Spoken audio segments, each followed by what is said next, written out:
everyone, my name is Scott and I'm teamed up with Senzo on camera this afternoon. We are looking forward to the prospects that lie ahead. Our plans are to search for a female leopard called Shadow and hopefully her young daughter, and I believe Noel is going to be searching for Tundi. And we had some reports that Tundi managed to make an impala kill. I know Noel had some shaky signal earlier, so I'm not sure how much you copied about her plans or whether she even got to tell you about them. But those are some good prospects. Hopefully Tundi, another leopard who's actually Shadow's sister, will be somewhere at that kill. If not, it'll mean she is at her den site where she's hiding away a tiny little 6-week-old cub. We're not too sure where her current den site is. She's been moving them around quite a lot, which is a good move because it means that it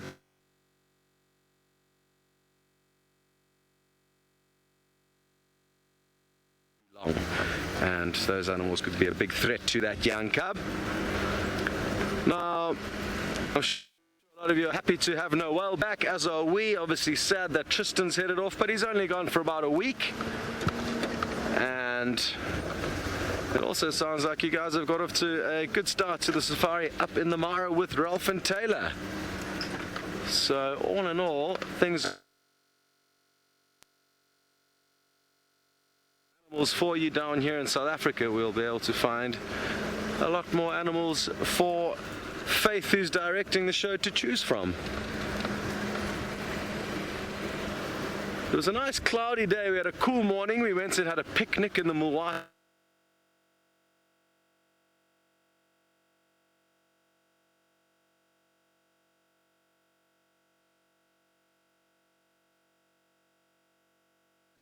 I'm happy that guide monkey is feeling lucky. They say they are sensing a leopard, so I hope you're right, because I could think of no better way than spending the afternoon with a leopard.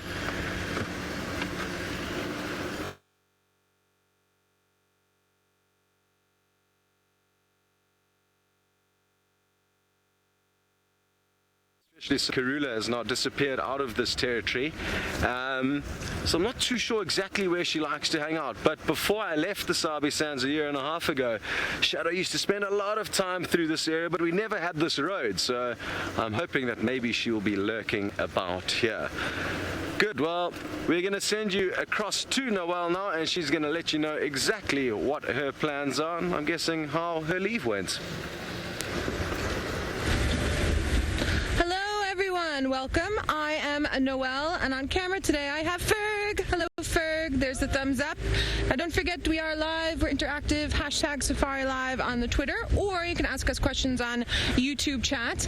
And Scotty D, I have no plans as of now. I'm just happy to be back in the bush, and it's sunny, and it's a Christmas Eve, and so I'm driving around seeing what's lurking. I was kind of in the mood for elephants, but I haven't really found much on them yet, so I'm going to keep looking, and then maybe, just maybe, we get lucky and some leopards pop out like Scott was talking about. It's also a really good afternoon for birding, so we'll probably do a little bit of that. Right now I want to go and check had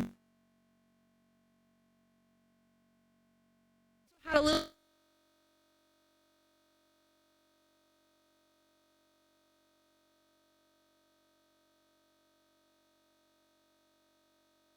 and everything's right there, and sometimes you just have to look a little bit harder. So today might be a look a little bit harder day, but it's a really lovely afternoon.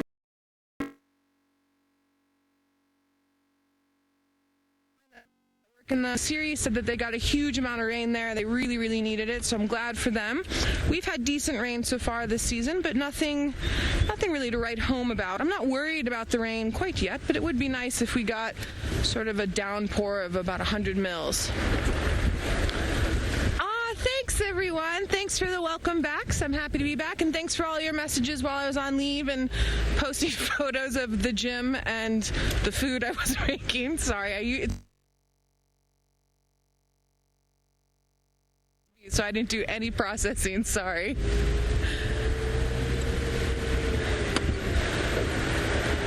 Ooh, Alan, you're curious to know what we do in between drives. So the PG version of it is we nap and we study, and and we get ready for our next drive. The not PG version of it would be antics and shenanigans, but that usually happens after evening game drive.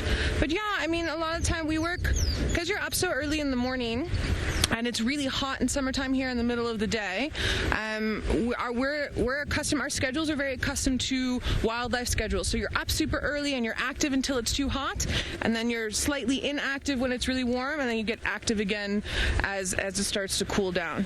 And then sometimes we have other duties. Sometimes we have to write reports, and sometimes we have to look at vehicles, and sometimes it would depend as well. I'm still studying for a few things, so I spend a lot of my time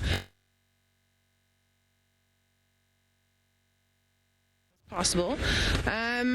Today, some of the guys went out and had a little brunch, and I got back from leave and just sort of hung out in my room and caught up on some things and listened to bird calls, because I wasn't in the bush this leave as I normally am, so just making sure that my brain's still fun.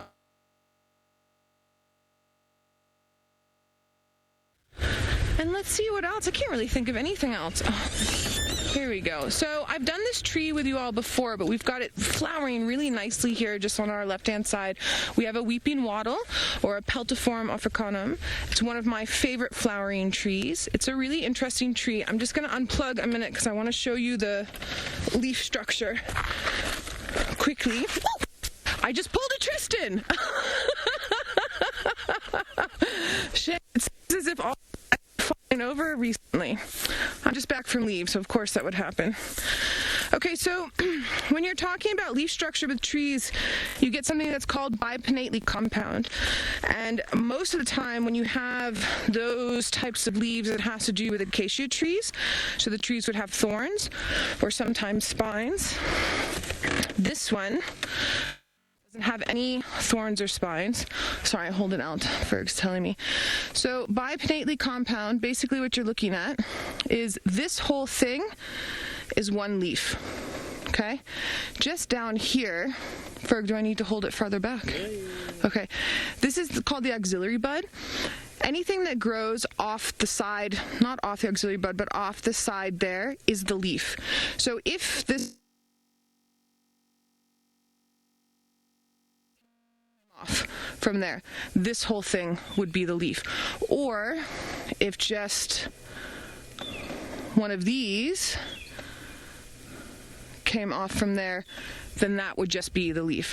So this whole thing comes off. This whole part is now the leaf. These are called leaflets, and then these little ones that actually look like the leaf are called pinnae. Okay, so either side. So bipinnately compound. Okay. Now this one is very, very soft. A lot of people say that they use this for toilet. And he lives up in the Northwest Province, and his story that he always told me about this tree is my favorite story, which is if anyone from your family passes away and you're really stricken with grief, or it could be anyone that you were very close with, you go and you get a branch from this tree and you bring it to the traditional healer, and they make a drink out of it, and then you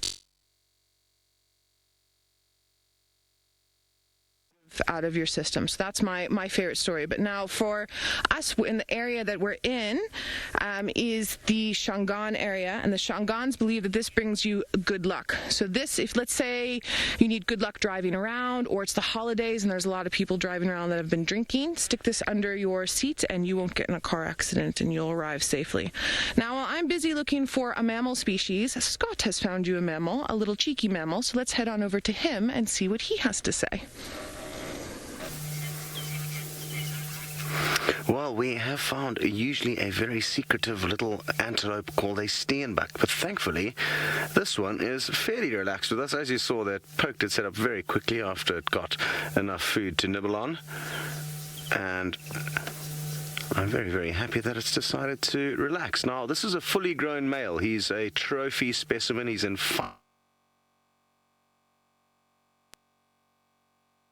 average adult human being, so very, very small antelope. And I'm not sure where his wife could be. His wife could be tending to their youngster. They will have young lambs at the moment. We got a glimpse of a tiny one the other day, but it rocketed off into the bush. So who knows? I'm guessing mom's probably off.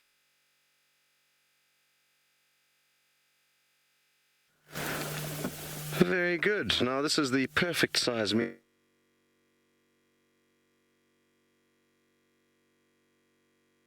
Maybe Shadow's keeping a beady eye on her. It's only happened to me a few times in my career where you stop and you're looking at antelope and all of a sudden a predator comes exploding out of the bushes.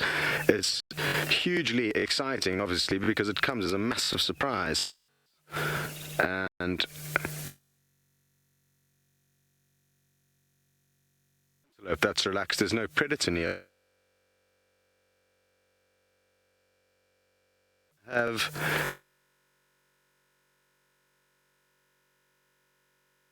idea they are there until the final moments.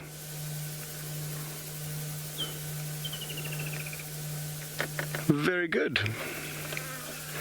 So we finished checking down that one new road, no sign, no tracks, no nothing, but now we're going to be heading towards 2 water holes. It's been a kind of a hot afternoon after all the clouds broke at midday, and hopefully we're going to find some action, some elephants, or who knows, some animals coming to drink. David, you'd like to know if a snake could catch a steenbok, and yes, most certainly. We have African rock pythons that live here, and it would be easily big enough for at least a 4 or 5 meter python. They get up to about 6 meters, the big ones, would easily be able to snack on one of these, and will also sometimes feed on baby impala, which are just about the same size. Oh, what have you detected? Is that Shadow you have listened to or heard? No? So yes, African rock pythons, and at this time of the year, David, who knows, maybe we will come across a python on a baby impala kill. I don't think it's ever actually happened on Safari Live. Maybe I'm wrong. If any of you have managed to see a python with an impala kill with any of the other guys, let us know. But I don't think that is the case. Okay, wonderful stuff. Well, we're going to head on. It seems like all is in order here, and I'm very grateful that the steenbok was so accommodating of us. And while we head back on the trail of hopefully Shadow, we will be sending you off to Ralph.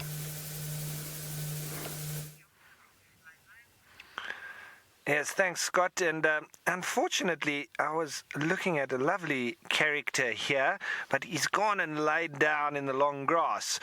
And the reason why I wanted to have a look at him was because I think of all the animals out here in the bush, and the other guides can give their view on it, but I think if any of them would look good wearing a Father Christmas hat, it would have to be Pumbaa, or the warthog, the one they call Mr. Pig. I think that he would be most well suited to wearing the Christmas hat. And we've got some of the waterbuck also hanging around nearby, and the topi. We're still on our way towards the lions, but once more we've spotted an opportunity to stop and watch and just enjoy, because I like to take my time with lions. In the morning, obviously, I like to rush to them because it's that last opportunity normally that they're a bit more active. But in the afternoon, I like to try and leave it as late as possible, especially if we know they've been feeding recently. So I don't think they're going to be too active. But there's always a chance. But as I say, I think the chances increase the later in the day we go to see them. So another nice scene there, and it's lovely to be able to sit here with them. Now, Brad, you're wondering if the waterbuck have a breeding season in the Mara. It seems that all the animals that generally have a set time or a general period where they normally drop their young is a little bit mixed up in the Mara, because it seems the resources are maintained throughout the year and the rain also comes.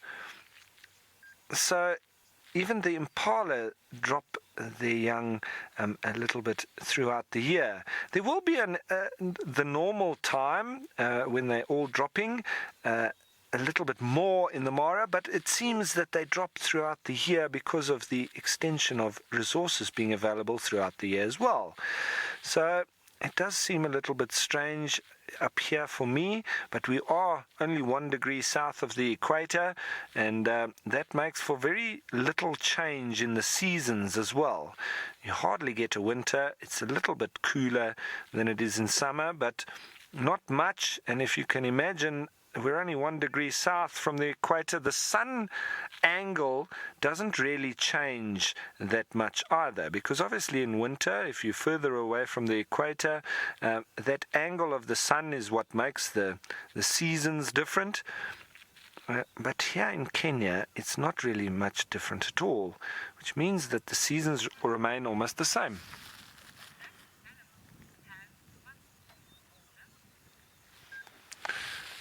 Olga, you're saying that animal has muzzles? Muzzles. Okay, I'm not quite sure on the word there. If it's muffles, maybe that's something to do with the ears. Oh, muscles.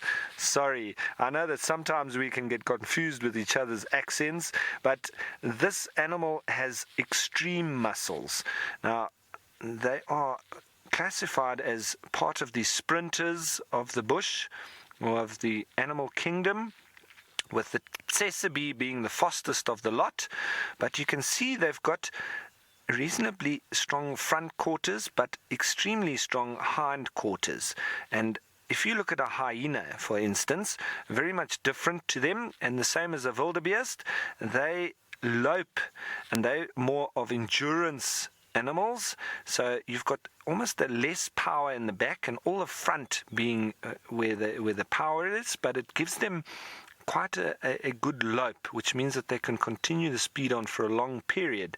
Whereas with the topi and the tsessebe and the blesbok and the hartebeest, they all have, it's almost like a straight back. So they've got very strong hind quarters, but reasonably strong front quarters as well. But that makes for very good sprinters, and that was well noticed there with the muscles gleaming and glistening in the sunlight. Very fast. That's why I was quite surprised yesterday that female was trying to stalk a topi, because she, as far as I'm concerned, doesn't stand a chance. Now, Josh, you're wondering if the topi is faster than a cheetah. On a longer distance, it probably will be. But if what the cats have is an extreme burst of speed and the acceleration. But on the top end, a topi would also accelerate reasonably quickly, but he'll be able to keep that speed up for quite a long time, and he will progressively get faster and faster up till about 70 to 80 kilometers an hour. So we're talking in excess of 50 miles an hour. But the cheetah also needs to get close to the topi before it starts its chase, if it has any chance of catching it. And that goes with all those sprinters that I've been mentioning. They need to get very close. And with a lion, they would have to get in within about 20 meters and get that animal by surprise with their acceleration already doubling that of the prey. But if the prey sees and the topi sees the lion or the cheetah early enough, and they start at a similar time, with the space, the acceleration of the cat will close the space, but eventually that topi will pull away. So it all comes down to the distance that they're able to achieve before the chase actually starts. And if that topi sees them early enough, it's game over.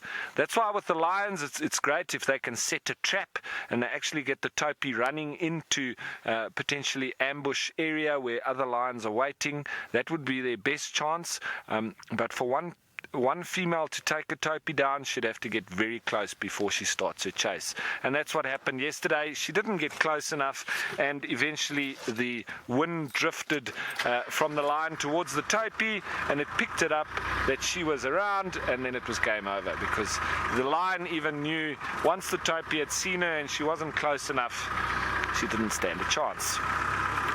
So, still on our way towards the lions. We are circling around the marsh area, but we're also next to the forest, so we might be able to see anything that's just on the edge of the thickets. Possibly another black rhino, maybe some leopard, who knows? We'll go along here slowly, just along the edge, and we'll stop for anything sighting along the way. With the end goal being those lions, who I don't think are going anywhere. So, oh, and it's lovely to have Noelle back. She's just been on leave. That's nice. Welcome back, Noelle. We'll pass that message on to her when we get to hear from her. I wonder where she went on holiday.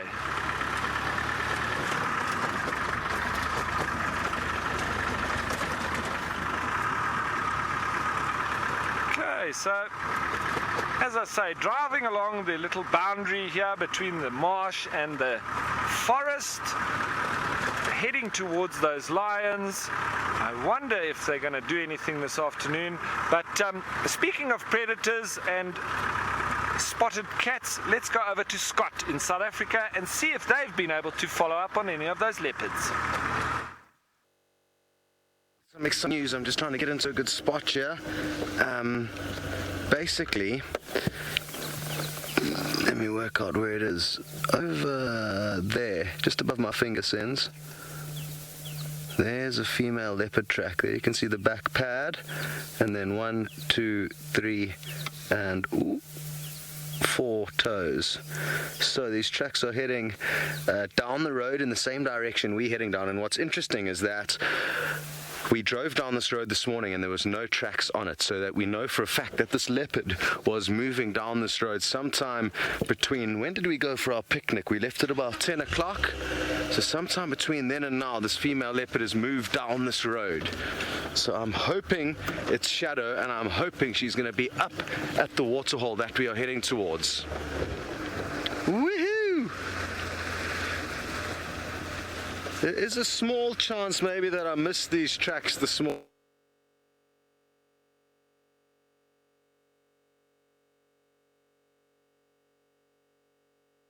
Yes, these are looking good. Road, and I guess that's like saying, how long does it take to go on a road?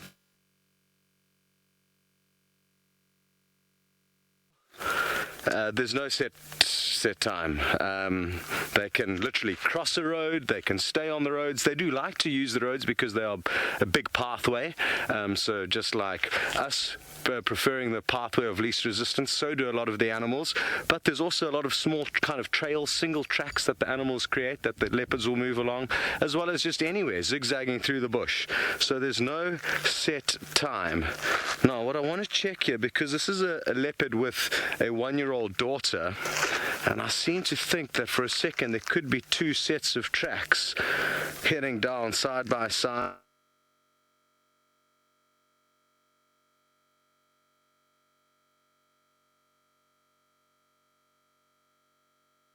Kind of zigzagging across the road like this, but it does just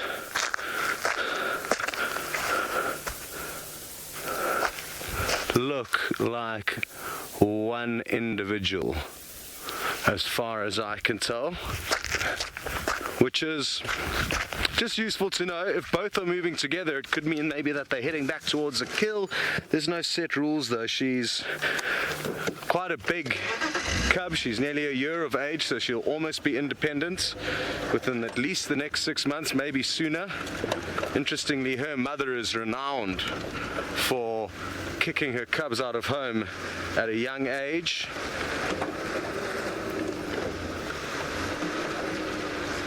Ooh, this is looking good. Fresh leopard tracks heading towards a waterhole. It couldn't get any better than this.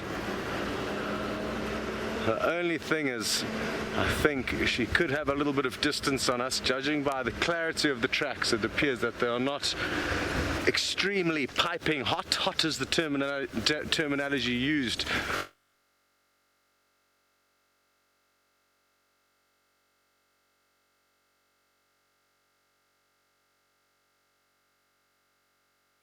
Shisa, which means hot. Now, on a hot day like this, these hot tracks could lead us to a leopard up a tree, so that's always worth bearing in mind while we're searching, not only to be looking down on the ground for any tracks, which there still are moving down this road, but also up in the trees, because they may lie up there to get a nice cool breeze and get out of the be a lie to say there's a blanket of grass. There's not much grass around at the moment, and it's actually not ideal how dry it is at this time of the year. It should be a lot more lush at the moment. Guide Monkey, you wondering if Shadow and her young daughter, who is called Not Barbara, for any of you who are joining for the first time, it's a bizarre name. Senzo spotted something. Let's go back. It could be a monitor lizard, I'm guessing, poking its head out of a hole. Yes, it is. Well done, Senzo. Well spotted. It's a young monitor lizard, and you'll just see its little tongue flickering. Oh, is it hidden? Oh no. It's just gone back in there and hidden. Let me see if I can use a spotlight to try and help illuminate it. I don't think it is going to work. It's gone back in.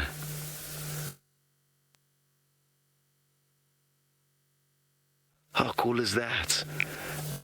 And I was chatting with Conrad, one of our technical wizards, just the other day, telling him about the monitor lizards and how they like to live in these little holes in the trees. This is a very small rock monitor, it appears. Not a very big individual.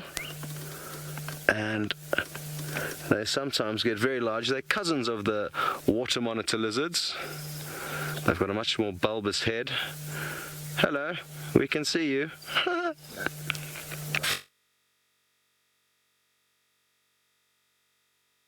We spotted this critter. I've completely lost my train of thought. But well done to Senzo for spotting that monitor.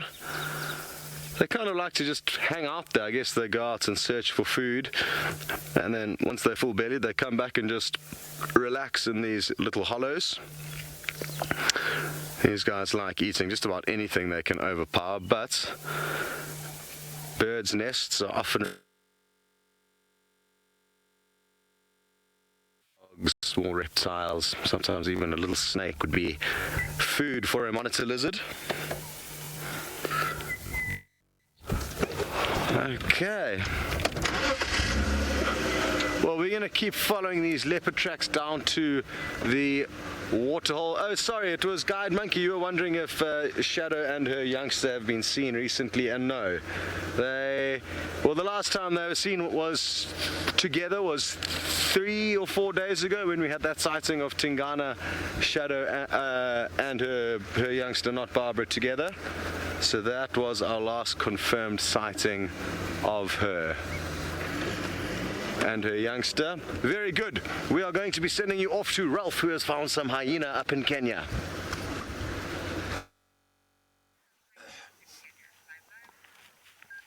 Yes, thanks, Scott. And what bush scene would be complete without a hyena in it?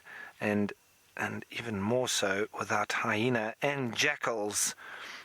And we're getting near to where those lions are. And they've also got that kill. I think Taylor said that it was a young hippo. And these are animals here. The hyena, and behind him there are a couple of jackals. Might see them in a minute. They're hanging around, waiting and playing the long game, trying to see if these lions are going to leave their carcass, and maybe they can move in and start to feed on it a little bit. And he's really playing the patient game, sitting and waiting. And maybe he'll have a good Christmas if he waits long enough.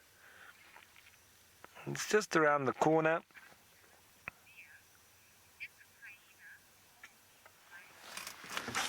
Now, Mia, you're wondering if this hyena is all by itself. As far as I can see, yes. But I wouldn't be surprised if there's not some more hyena in the area.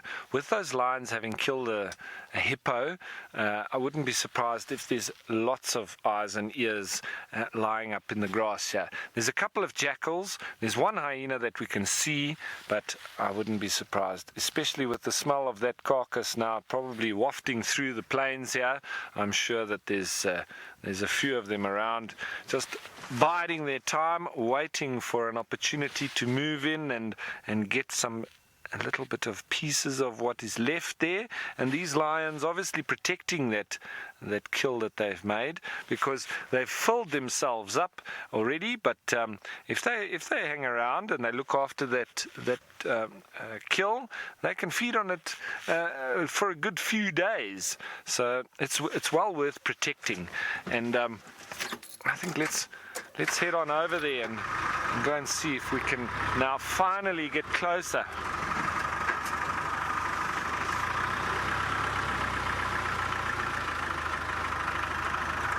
Hayren, you're wondering why, if the hyena is getting hot in the sun, and why doesn't he go and lie in the shade? Well, I can tell you that it's actually not that hot, really. And I'm sure if it was hotter, he would probably be walking along the forest line and probably taking cover. But today it's very cool. It's not that hot at all. So that's probably the reason why he's sitting out there. He's got a nice view over towards where the lions are with the hippo. So maybe that's why. I'm sure if it was hotter, he'd probably be in the shade. Now there are a couple of vehicles here near to where this lion is with the hippo. As I'm sure you can understand, everybody wants to have a look as well. Now, where is the lion? We did spot him from a long way off, but it seems like he's moved in the interim. He was actually out of the forest and in the open, but while we've been coming on our meandering joyride on the way here, it looks like he's moved a little bit, but we will find him shortly, I'm sure. I think I've spotted the hippo kill, but let's just make our way there slowly. Hello. Hello, hello. Yes, I think I see a belly of a lion, but we'll just get in a bit closer and make sure. That's where it is over there. Okay, I think I can see where it's all happening. Can you see over there, Archie? Okay, we'll just stop over here just briefly and just have a look. And once we've worked out what's going on, we can always move position and see what's happening. But it looks like now there's some of the females have come in, and they're also feeding now on the carcass. That's great to see now. Females have been allowed. The males have obviously eaten their fill. I think it was the Kichwa males, and they would obviously lie around and protect that kill until they've had enough, and now allowed the females in. And the females are allowed in before the scavengers are, but at least they they are allowed in. I wouldn't be surprised if these females actually made the kill. The males have chased them off, and now they've been allowed back to come and feed on it.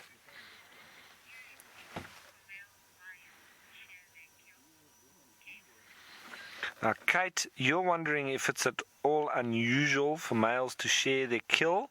Well, that's what is debatable. I'm wondering if it wasn't these females that actually made the kill, and the males have chased them off, and they've been hanging around waiting for the males to finish, and now they've been allowed in to come and eat their fill. It's a rather large kill, a hippo, so it's nice for lots of lions to eat their fill, and probably have enough to be over for the scavengers as well. So the jackals and hyena might eventually get quite a good take on this too, and including even the vultures.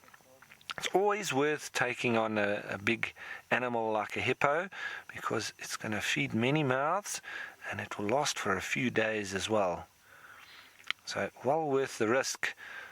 And I'm sure, especially with a younger hippo, it would have been rather easy for them. With an older, more experienced female or bull, it can be quite dangerous. So not always the best idea, but a young hippo like that, I think, was probably reasonably easy to take down. So I haven't seen the males just yet, but lovely to have seen these females, and it looks like one or two of them have already had a good go at that hippo and probably eaten quite nicely. But I think we're going to spend a little bit of time here. I might reposition in a minute and just get us a better view, or a different view at that. There are a couple of other vehicles that seem to have a nice view from in front, so maybe we'll go and enjoy them, join them in a minute. But for now, we just see that one female moving that carcass around. Still a lot of meat on there. So as I say, there could be lots more action happening here.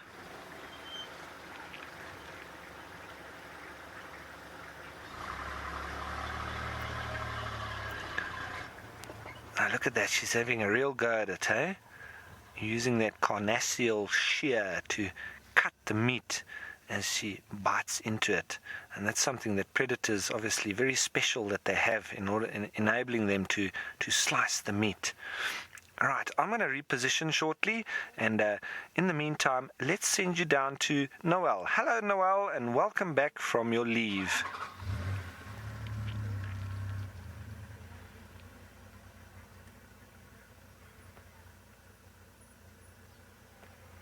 Super cute little baby wildebeest. Now, I believe that Scott had counted 5 the other day with 1 left to drop in this little herd that's not far from where we are based. And I'm still only counting 5, and I can see, I think, 1 extremely pregnant wildebeest sort of in front of us in amongst the herd. I just noticed her now. She's a little bit more to the right. There she is, right in the middle of those ones. She's fat, just a little bit to the left there. There she is. Well, she's not fat. She's pregnant. Sorry there. So she looks like she's still going to drop, and maybe I'll be the lucky one and get to see a wildebeest birth. Both Tristan and Scott have done well with that. I have yet to see one this season, so I'm definitely hoping. Now, just in front of us, we have one of the adult females, and she is being followed around by a little wattled starling. Now, a tree where they follow hooved animals and then pick up the insects that are dislodged while the ungulates are busy eating. Now, the wattled starlings do it from the ground, very similar to a cattle egret, and I just, for some reason, it's something I never get tired of. I always enjoy watching it. So this is a form of symbiosis called a commensalism, where one benefits and the other, nothing happens to the other. So it's obviously the starling that's benefiting and the wildebeest isn't affected either way. Beautiful little wattled starling. Now, I've been looking for some wattled starling nests along the way. I haven't seen any quite yet, but if I do find some, I'll definitely let you know. Now, just now, the little baby wildebeest were running around, but it seems as if they've all tired themselves out. They're reminding me of my friends' kids. I was so lucky on leave. I got to see some of my very dear friends and all of the little Bubba.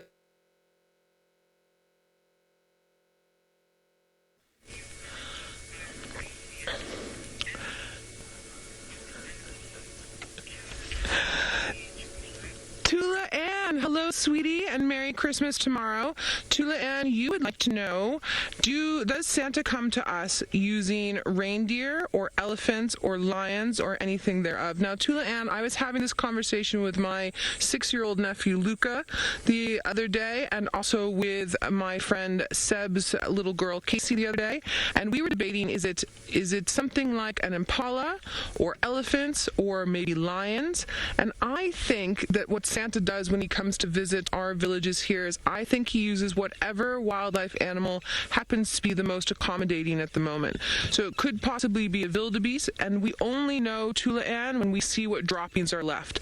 So you know how when we drive around, and I know Scott was just showing you some tracks now, and sometimes we show you poo, we have to wait until we wake up tomorrow morning to see what poo is left, and then we know which African animal he used. So I will let you know what he's left behind tomorrow morning, and I'll take a little photo for you, and then we will let you know if he used lion or elephant or giraffe or maybe warthogs. The warthogs are quite big. That could be a good one. Usually the droppings I've seen left behind have been kudu. So we'll see what he uses this year. For the reindeer, I think the reindeer will get a bit too hot here. They're meant for the more temperate climates, the colder climates, and also he has to swap over from his sleigh to a 4x4 vehicle when he comes to us. So we'll have to wait and see.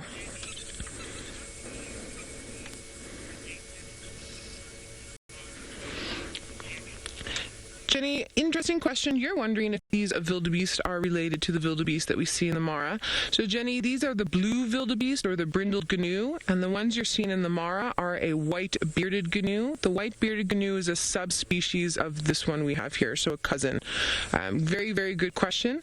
So, in South Africa, we get two distinct species of wildebeest. We get this one here, the brindled gnu, and then we get the, my goodness, black wildebeest. I almost had a little bit of a moment there. I'm just going to find you a photo so that you can see. And then up in Kenya and Tanzania, you get the white bearded gnu, and then a very species of wildebeest there, and I, for the life of me, cannot think of the name. I'll WhatsApp him later today and see if he can let me know. So here we have our little book of Southern African mammals. Unfortunately, it's not my one of African mammals, and this is the black wildebeest. So the horns curl forward, and he's dark all the way around. He has no brindling, and then he's got a very, very white tail. And they don't occur naturally in the same areas. You will sometimes see them on the same game farms in South Africa, but that's only because people have put them there. So then what you are getting is in sort of our area, you're getting the blue wildebeest, and then around in there you'll get the black wildebeest. And then if you go up to South Luangwa National Park, where I've done some work before, you get the Cookson's wildebeest, which is a subspecies of this blue wildebeest as well. So while we are busy watching our wildebeest and still searching for leopard, my very good friend Ralph is having a blast up in the Mara, it seems like. So let's head back up to him and see what his lions are doing with their tasty hippo meal.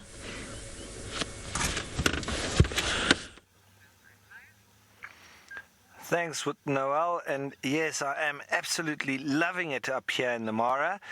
And it seems that this is possibly the marsh breakaway pride with these tiny little cubs that they've got.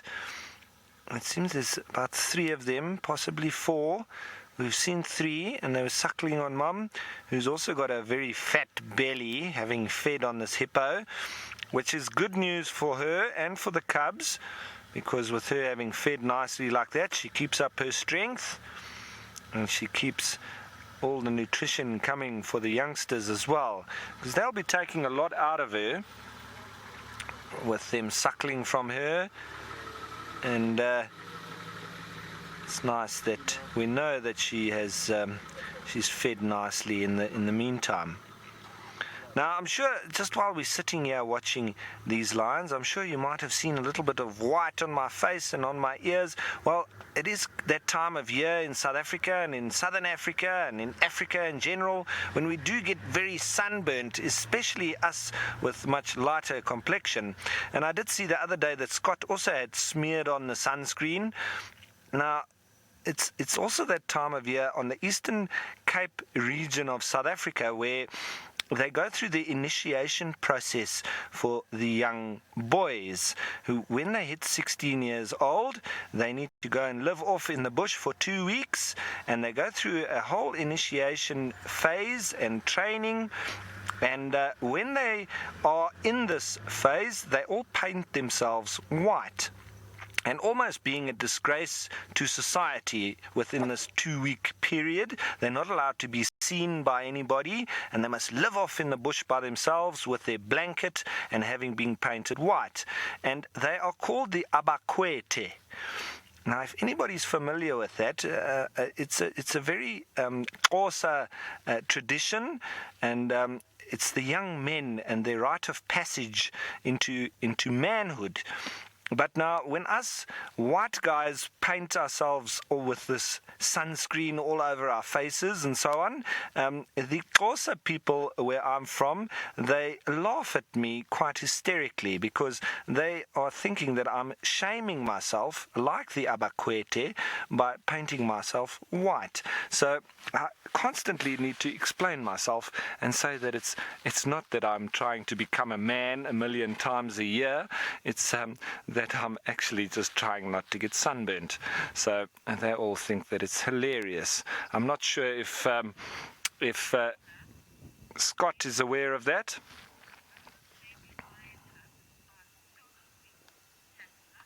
Now, Tesla, age 7, you're saying that those baby lion cubs are so sweet. Well, I agree with you, Tesla. They're very cute, hey? And they're staying very close to mom so that they can drink milk whenever they like. Because they are very hungry chaps, and you can see they normally eat and play and sleep.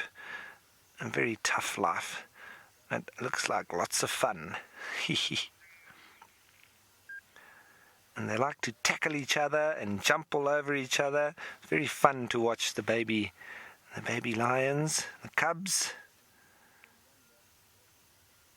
And they're always lots of fun, full of energy, especially if they've had a feed and a sleep, and they're normally full of joy.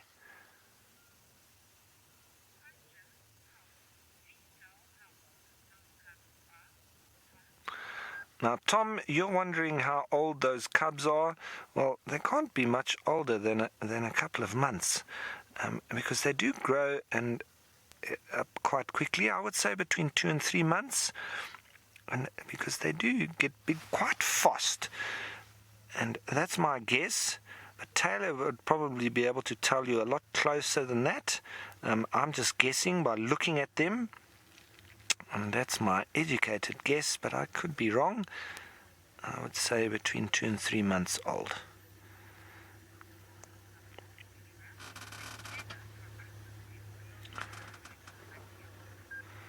So, we're going to stay here with these lions, see what else they get up to. Maybe these cubs are going to start jumping all over each other and tackling each other.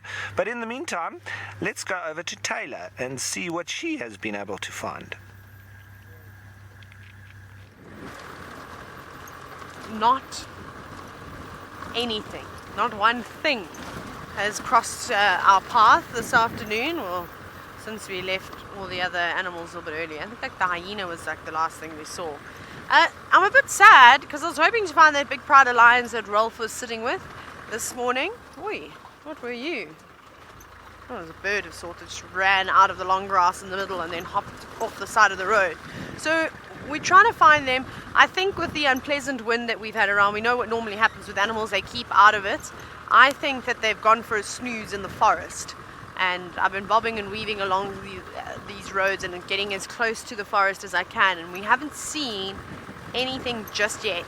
But we're still looking. But there's nothing here. And other than us finding those lions, if we're lucky, a leopard. I doubt the leopard though. Or the black rhino is another option of something that we could potentially see around here.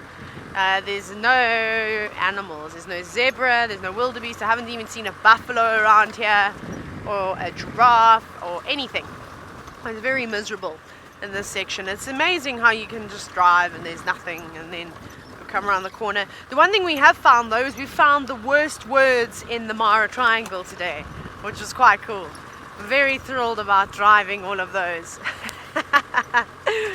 But anyways, right, we're going to carry on bumbling on the world's bumpiest roads. I'm going to send you across to Scott, who's down in the Sabi sand, and I know that he'll be searching for any one of the big cats.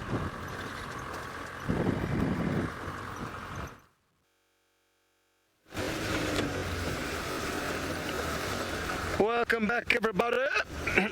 We are still trying to work out where Shadow, in all likelihood, the female leopard who we are tracking, has gone. I've just done a big kind of loop around in the general direction she was moving in. That's not to say after she had a drink, which I'm sure she did once she got to the waterhole, she could have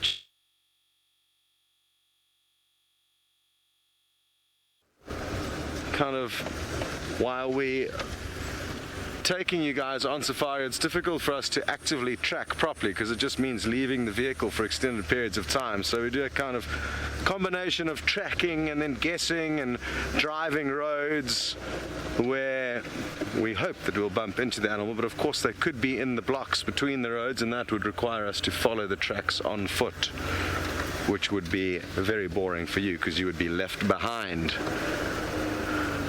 Not unless we're on a bushwalk, of course, but at the moment we are focusing on sticking to the vehicles while we are a little bit short-staffed, but we will be doing some more bushwalks.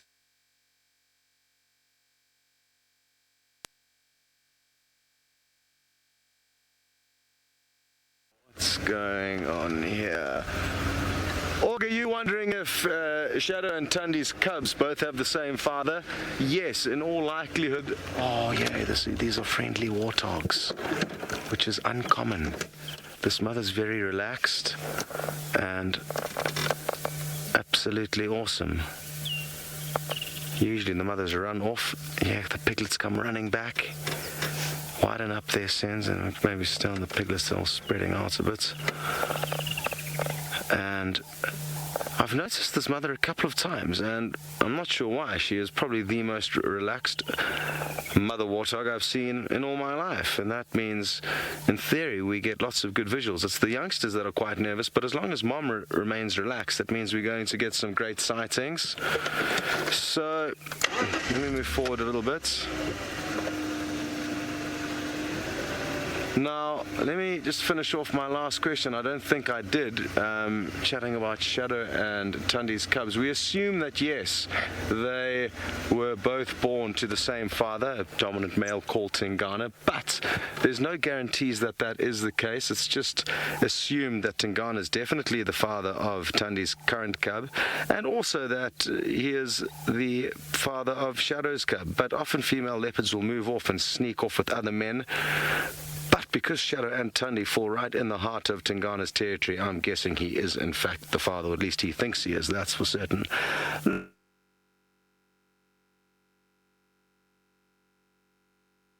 Wonderful views, but also in raising them. She probably only gave birth to 4. That's usually the kind of maximum that they'll give birth to. And the fact that she's still got all of them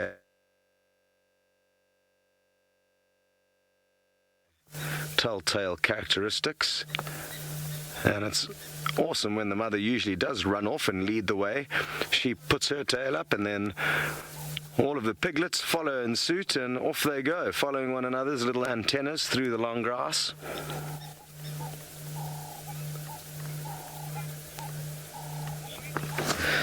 Oh, wonderful.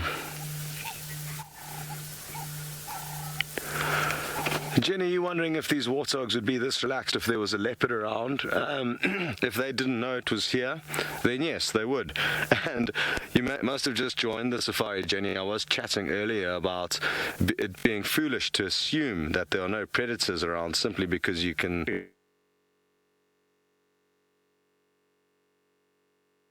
relaxed until the lion or leopard pounces. So if there's a leopard 20 meters away now, they're going to have no idea, neither are we, and it also means that the leopard is still going to have to get a lot closer before it launches its attack. It usually has to be around 5 meters away, so anything further than that,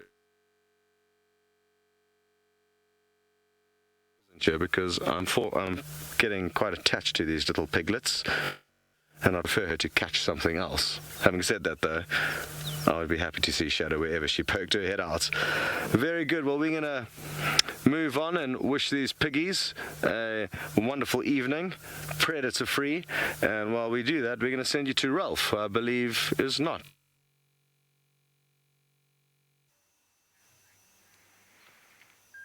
Yeah, thanks, Scott. We do still have these lions, and looking at that, that's the mouth of the hippo. So she's been feeding on the head, and you can see the eye sockets, and obviously it would be lovely, rich food to get into the brain and the eyeballs.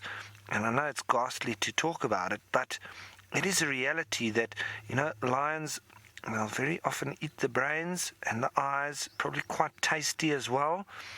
You can see she's trying to get in there below the jaw, trying to get in between the skin and the bone. There's the eye socket now, and there you can see the teeth. Lots of skin there, but not too much meat around. A little bit, and you can often see them licking it as well. They're very tough, rough tongues that can also help to get some of the meat off. That's why you'll very often see them licking. And when you have kills like caracal, smaller predators, even sometimes leopard, especially when they're a bit younger, they will very often disembowel their prey immediately, because then they go for the richer parts like the kidney and the liver, so that if they are chased off or something realizes that they're there, they've already taken off the best parts. And once they then feed on that, then they might move on to the rump, and then if they've got time or they haven't been chased off, then they'll start to feed on the rest. But they always get into those rich parts first. But now with a group of lions like this, they can pretty much eat at leisure. Now, Mr. Q-Tip, you're wondering if this was a baby hippo. It wasn't a baby, but it definitely was a sub-adult. It wasn't a fully grown adult, so it met a very unlucky fate.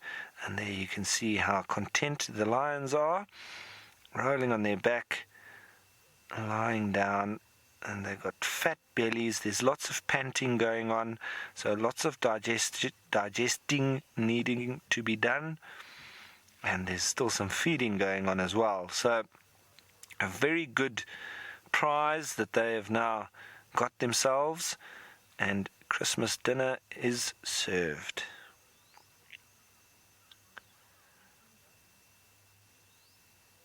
And sorry that it's quite dark there. We are looking straight into the sun, but it's pretty much the best angle that we have here for us to see in through the trees. So we're just trying to get the best of it. But as you know, it's not always the best to be looking straight into the sun. It'll probably be better here tomorrow morning when we've got the sun coming from the other side.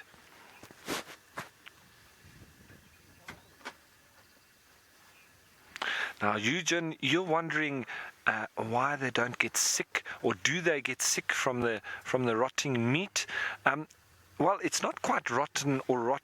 It's obviously started rotting, but it's not quite rotten yet.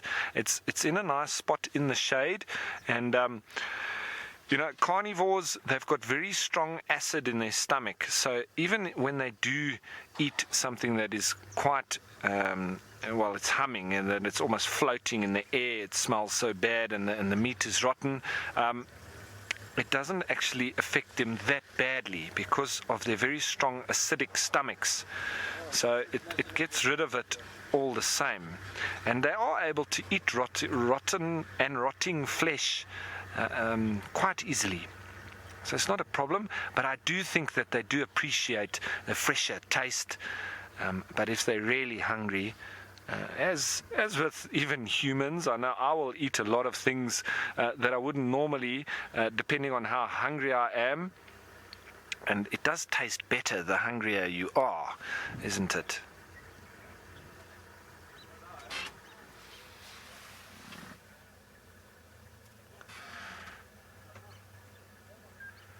Right, so you can see how that one female's panting away and how she's got swollen mammary glands, which is lovely to see that she's fed and she's feeding the youngsters. But from one predator to another, and both on kills, let's head all the way down south to South Africa with Noel, who's also got a kitty cat on a kill. Mantuan Mala. We found you guys an ingwe. Oh, sorry, I mean a leopard. Sorry, I was busy speaking on the radio, and so I was speaking in a little bit of a Shangaan. So we have found the lovely little Tundi, and she has a lovely little morsel for you, a baby impala. Super excited right now. She's letting us sit nice and close, and she's very relaxed. Now, I was kind of hoping and crossing fingers and holding thumbs that her little one might be out, because I haven't seen it yet, but I will take her beautiful face chowing down on this impala any day. Hope you all are as excited as I am. Now, I'm going to try and stay a little bit quiet and see if we can hear her eating. We might be able to, so let's just hold on and see.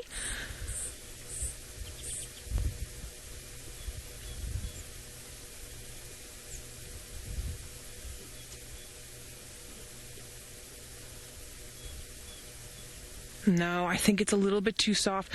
When she's using her carnassial shears, the sort of side of her molars, and she's getting the meat off, you can hear this crunching sound. But it's interesting because there's lots of bird noise and cicada noise and things around us as well, and also a little bit of wind, so it doesn't necessarily pick up. Oh, everyone, I'm glad you're as excited as I am. Now, guys, sorry, I didn't give the best update, so if you'll just excuse me, I'm just going to chat on the radio just very quickly, just so that the other guys know, because we've got the guests from Juma who are also looking. Rexon or Aubrey for Noella?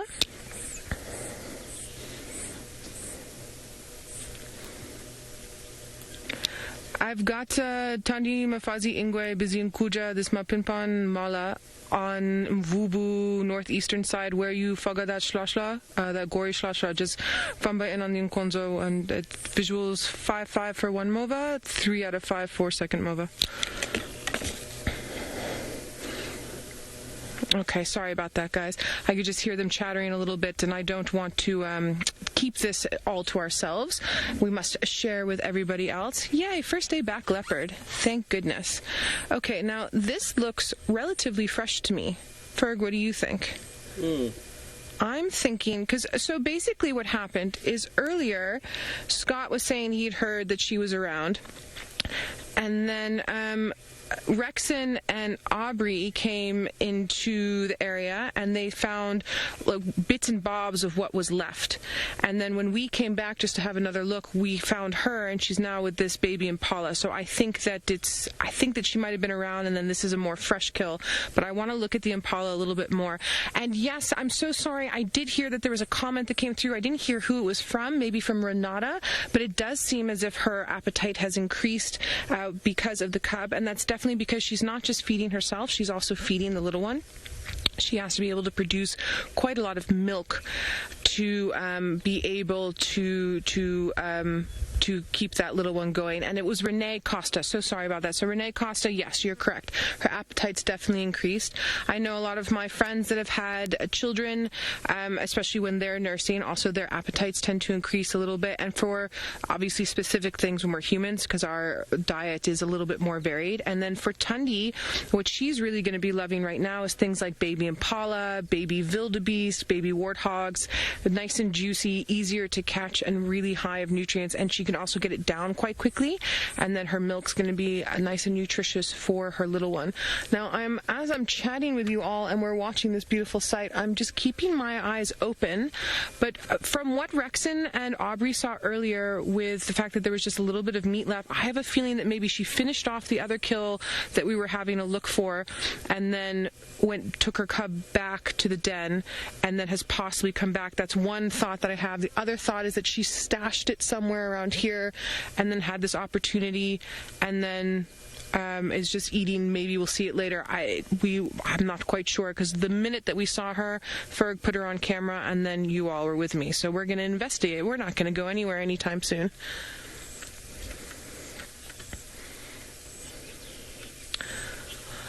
John, super interesting question. You're wondering, when will Tundi's little cub start eating meat? So, John, if the cub was here, the cub would also be eating a little bit of meat with her, but it's still going to nurse. So that cub is now about 3 months, right around in 3 months, if I'm remembering correct, or just under 3 months. It's about two months and a bit. Sorry, I'm trying to do math, and you all know how rubbish I am at math.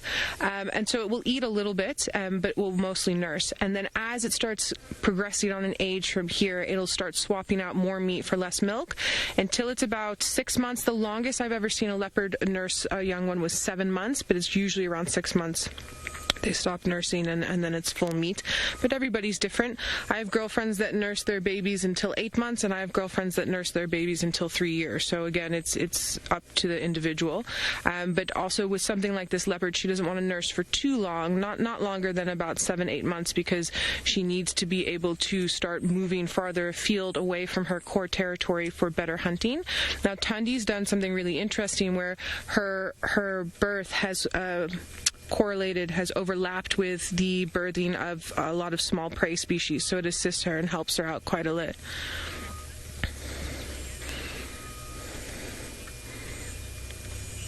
Monique, you're commenting that Tandi's looking a lot better from her shadow fight. I actually haven't seen any of that footage. I completely shut off during leave, but I am going to have to go back and have a look. I'm glad to hear that she's looking a lot better. Ladies will fight, especially when you have such overlapping territories here. It's interesting in the sands because our population densities are so high with leopard. The boundaries are not as defined as you'll find in a lot of other areas. So you do get these funny little overlaps. And it's interesting because what I've noticed in the short time that I've been here is that part of Tandi's core territory and part of Shadow's core territory do have a bit of overlap. So obviously you're getting scenarios like what you saw the other day.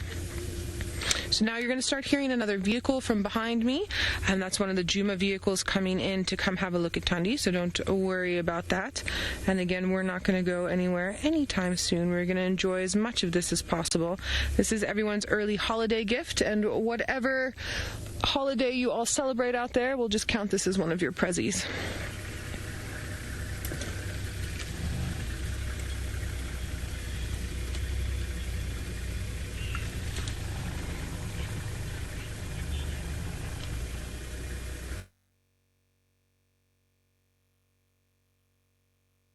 And Tandi fight over Tingana or over territory? That's a really interesting question. So now, I wasn't here, but from what I know with past experiences with female leopards is they're fighting over their territory areas and utilization and food resources. So as far as I understand with this particular fight, it had to do with a kill that happened within either one of the other's territory or along a boundary, one of the two, depending on how you look at it.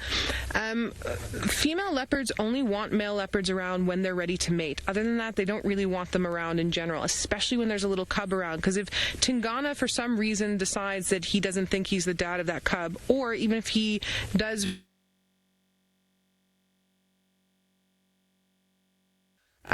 and Shadow's not going to necessarily know that the Tandi's cub is Tingana's and be like, hey, that's my man, I want his babies. It doesn't really work like that.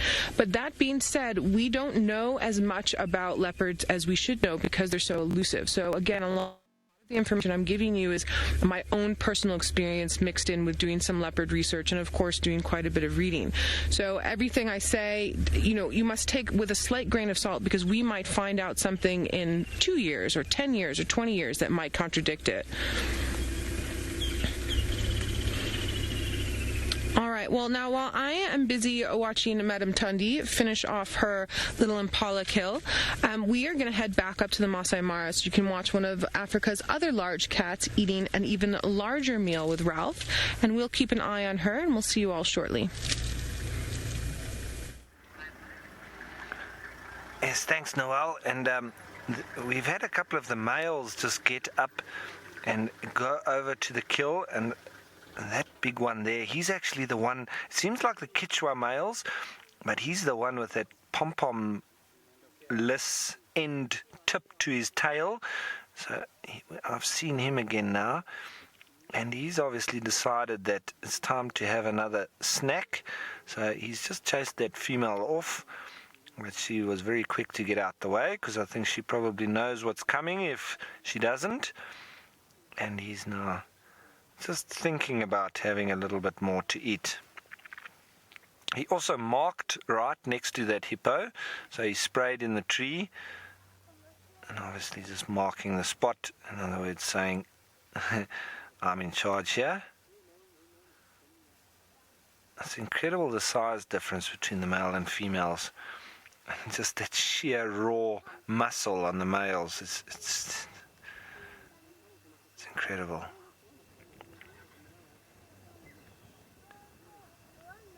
And the little cub watching from behind there, hey?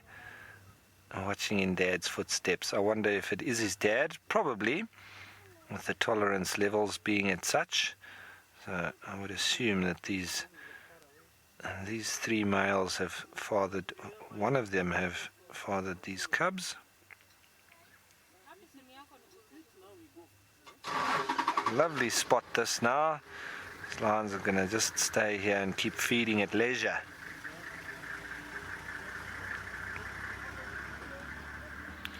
There's the other male, and he's one of the ones, the one with the lighter coloured mane.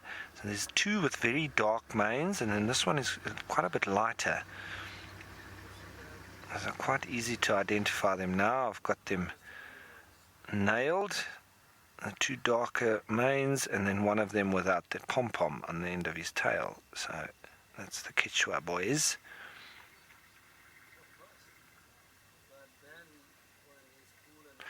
Much nicer light now that the sun has gone behind the clouds.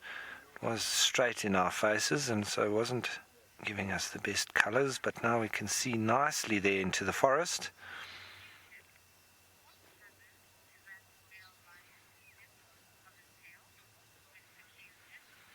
Mr. Q-Tip, you're wondering what's happened to the end of that lion's tail. Well, it's quite a mystery for us, really. We're wondering if it's not similar to what's happened to the elephant's tails. And the only thing that I can see as an average here is the Mara River with those massive crocodiles.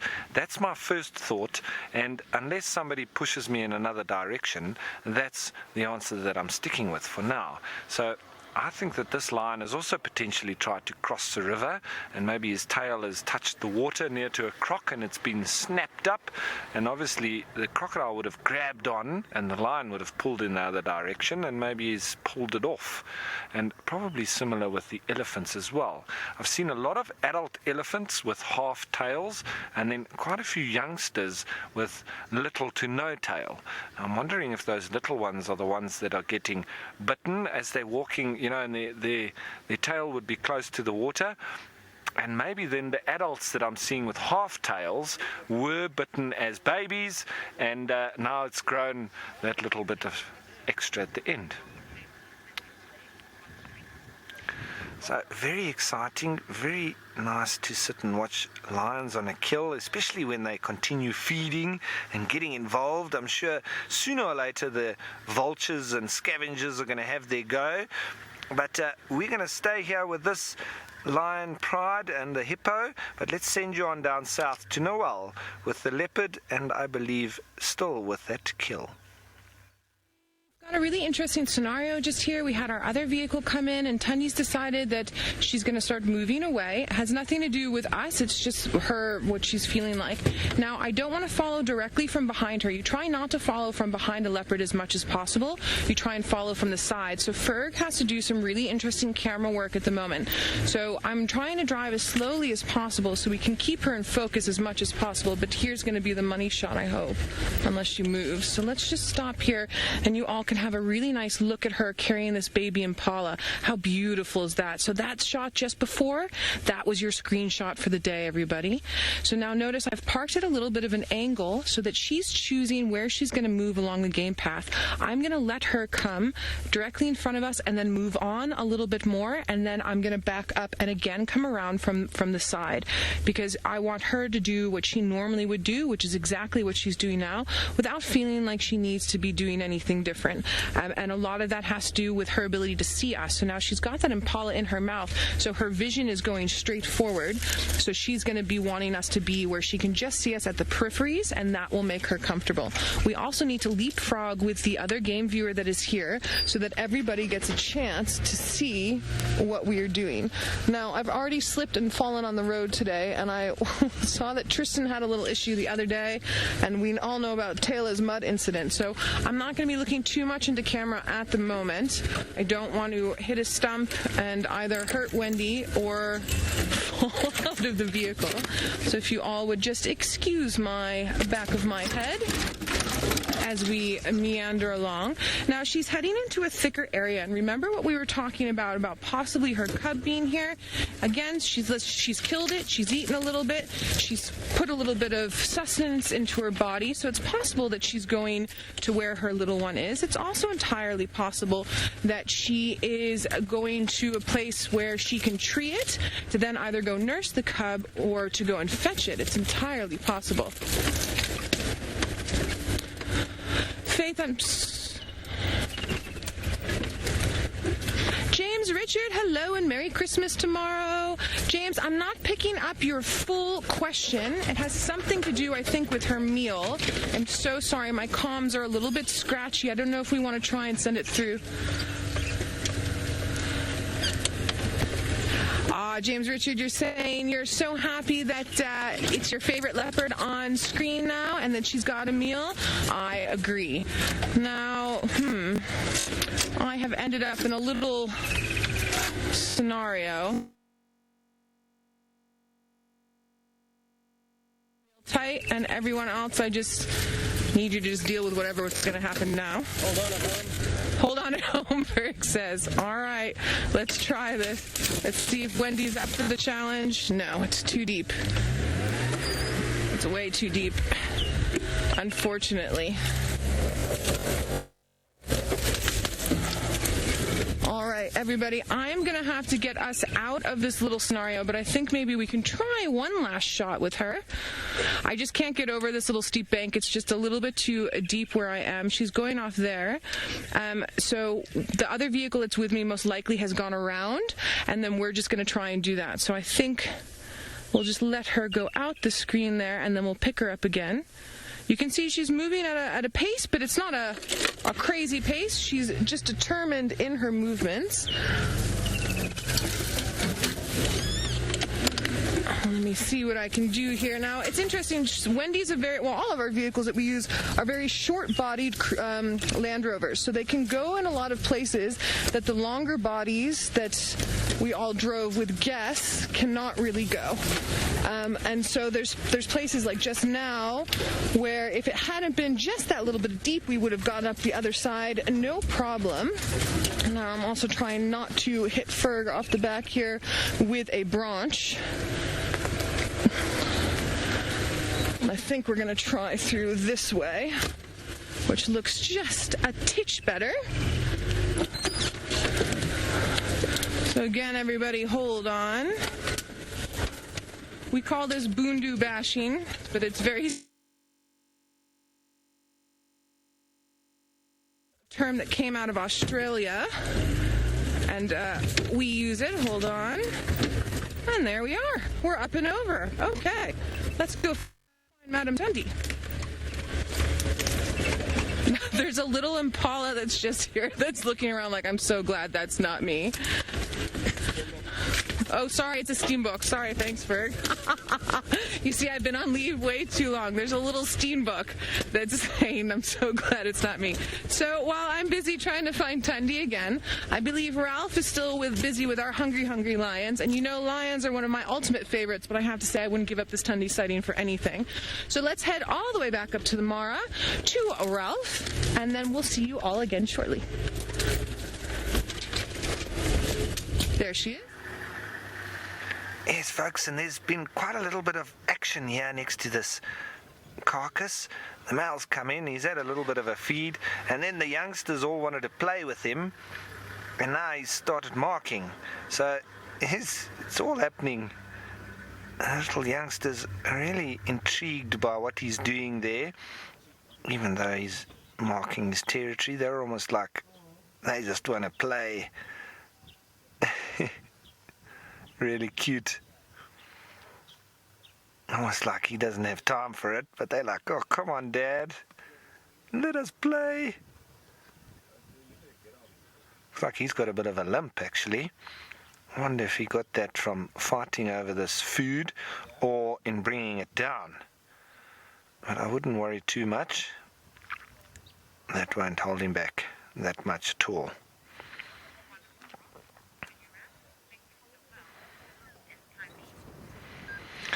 Right, folks, so that's probably the last from us up here in the Maasai Mara in Kenya, and I would like to wish you, from myself and Archie and everybody up here in the Maasai Mara, a very happy Christmas. We will be seeing you again in the morning, so we'll wish you once again tomorrow on Christmas Day. But everybody have a lovely Christmas, and we're going to send you on south to Noel with Thandi.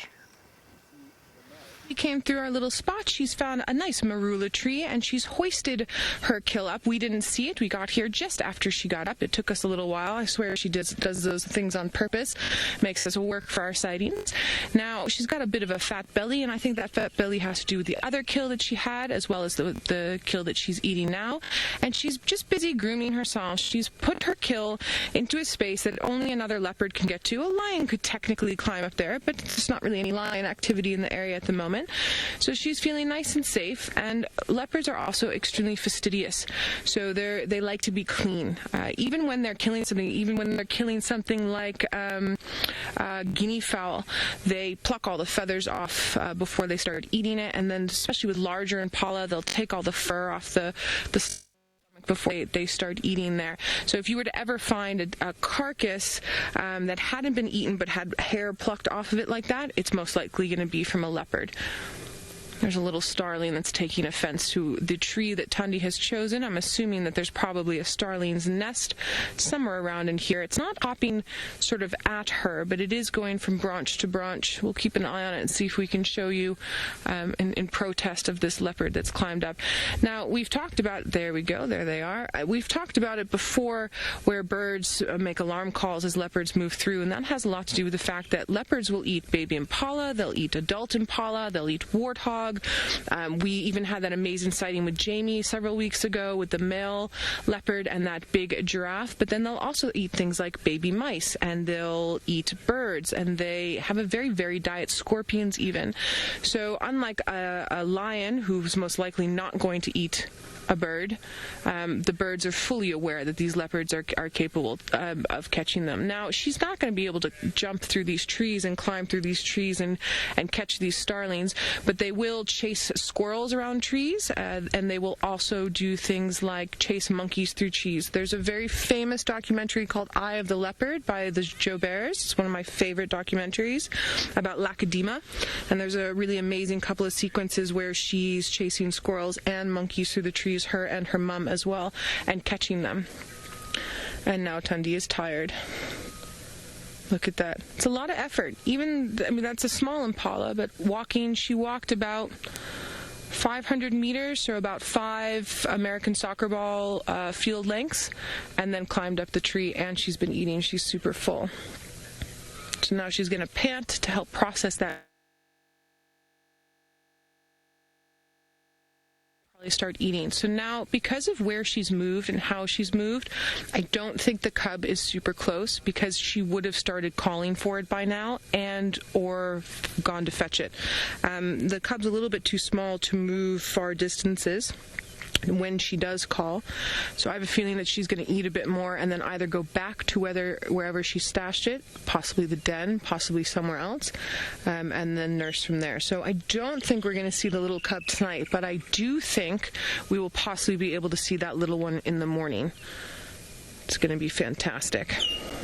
You can hear the woodland kingfisher in the background. So now this is my first real chance of getting to see Thandi stationary, and she is a gorgeous, gorgeous cat. Her eye color is absolutely fantastic, and she's giving me a nice glance now. Sort of lightish blue, almost green. Absolutely stunning. And she, to me, looks a little bit bigger than Shadow, or maybe not bigger, but a little bit thinner. Shadow, to me, is a stockier female leopard. And by stocky, I don't mean fat. I mean just a sort of almost like Mvula is a stocky male leopard with those short little legs. Shadow's got that feeling for me, whereas Tandi's a little bit more elegant and streamlined.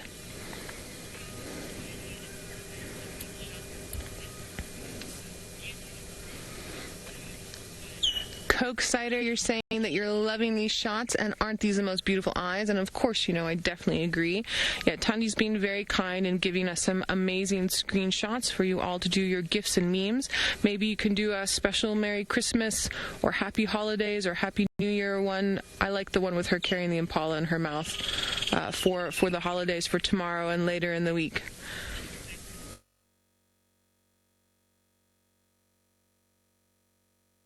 Mystic Gohan, I feel like you're reading my mind. No, she's not blinking. She's very aware of her surroundings. Predators actually don't need to blink as much as we do. When they're hunting, they've got this, and birds of prey have the same thing. They've got something called a nictating membrane. Nictating, Nictating membrane. And it covers the eye, and they open their eye completely, and then that nictating membrane goes over to help protect it when they're hunting, so that things like dirt and claws and everything else can't really get inside. And for us, we need to blink as much as we do to help clean out our eyes. They don't need to do that as much, especially when that nictating membrane is in function. It shouldn't be at the moment. You would be able to see it a little bit. Sorry, I'm just getting slightly distracted in my explanation because I can hear monkeys behind us towards the lodge, and I know that Scotty D was busy tracking a leopard somewhere not far from us. So I'm wondering if that's possibly the leopard that Scotty D was looking for. I think he was saying that possibly Tingana was in the area, and as you all were talking about earlier, Shadow and things. So we're definitely going to have to keep our eye out, and I'm sure Nikki will let Scotty D... see, Nikki's also reading my mind. Nikki's in FC, and she's passed on the message to Scott so that he can go and have a look while we're waiting here with our resting leopard. Yes, she's panting hard, hey? Shame.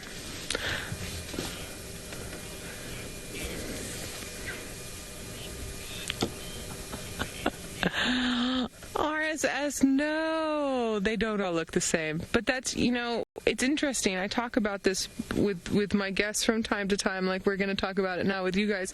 Is, for me, if I go to a city, all the buildings pretty much look the same. But out in the bush, everything looks different.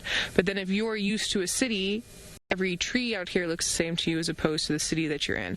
So I'm around leopards all the time, so I can definitely see the difference, just like you can see with people. But if it's not something that you're constantly physically focused on so that you know who you're dealing with, yes, they can sort of blend in. Now, one of the reasons why guides get so intrigued with who they're looking at is because of the personalities, specifically with leopards, and it also helps you know how Tundi sometimes can be a bit grumpy, so you just want to make sure that you give her lots of space until she allows you to come into her space, which is exactly what we did now, and she's been really good with us. Every now and then you'll get a bit of a twinge, or you do something that's just they don't like, and so you just have to keep an eye on that. And the more time you spend with these leopards and or lions, humans in your life. I also like that one as a screenshot. Thanks, Ferg. Ferg's also an amazing photographer, not just an amazing cameraman, so he's got a nice eye. Our light is not very good today, but there's some good contrast there. All right, well, let's head on over to Scotty D and see what he's up to. I'm hoping maybe he follows up on those vervet alarm calls, or maybe he's found something else exciting for us to see.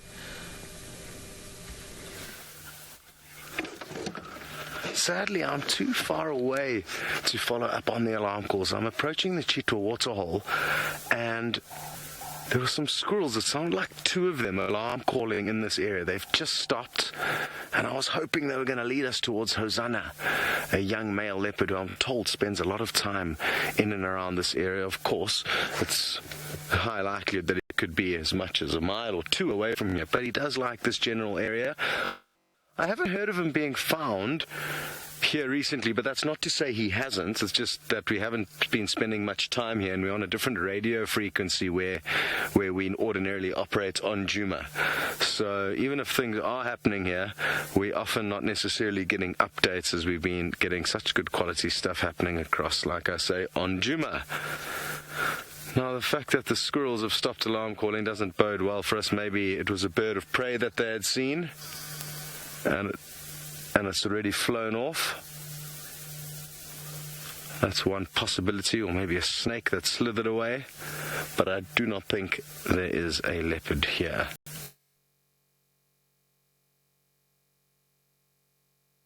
I'm not entirely sure of our boundaries in this area just yet, so I need to do some homework there and get to the bottom of that, so as to be able to capitalize and make the most of this extra little chunk of land that we can traverse. This is in addition to what we were able to traverse back in the day. Well, back in the day, we used to be able to traverse Arathusa and Djuma. Then that changed, and a few other properties have been acquired and swapped and changed, but this is the latest one, and I haven't found nearly as well as I do on Djuma. Sounds like you guys are having a wonderful time with Thandi and Noel. Some incredible visuals of her, so I'm very happy that you are getting off to a wonderful safari, and Noel's got off to a great start back at work.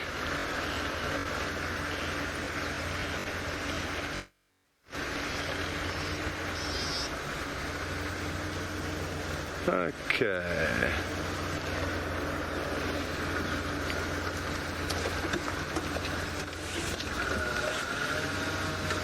Now these young impala are, or at least we're thinking about having a little fight. Here they go again. Come on, boys. They're actually not young, they're bigger. I'm just used to the Tanzanian and Kenyan impala that are far bigger.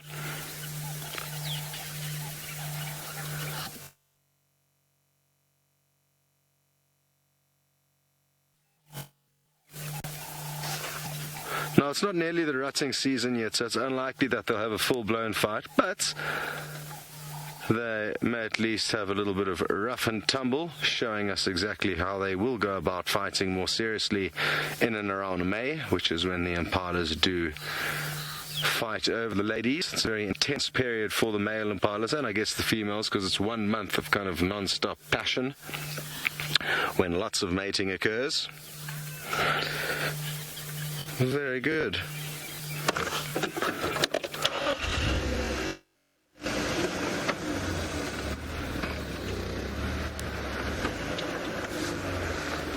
Okay, guys, well, it sounds like we've got a plan to try and tweak a few things on the broadcast. It sounds like it's not been working too well, and because we no longer have the Mara involved in the feed, Jared, one of our technical wizards, can tweak a few things and hopefully make the stream that much better. So bear with us, we're going to say goodbye, hopefully just for a few minutes, while Jared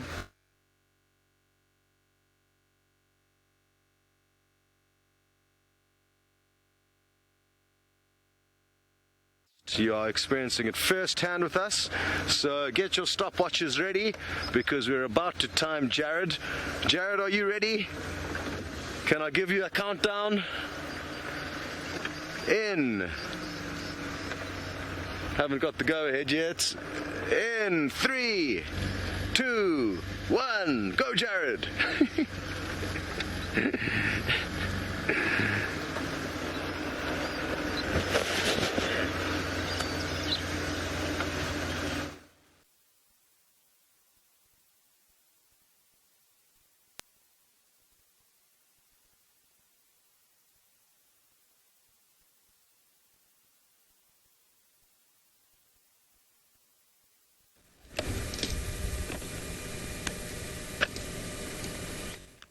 This program features live coverage of an African safari and may include animal kill.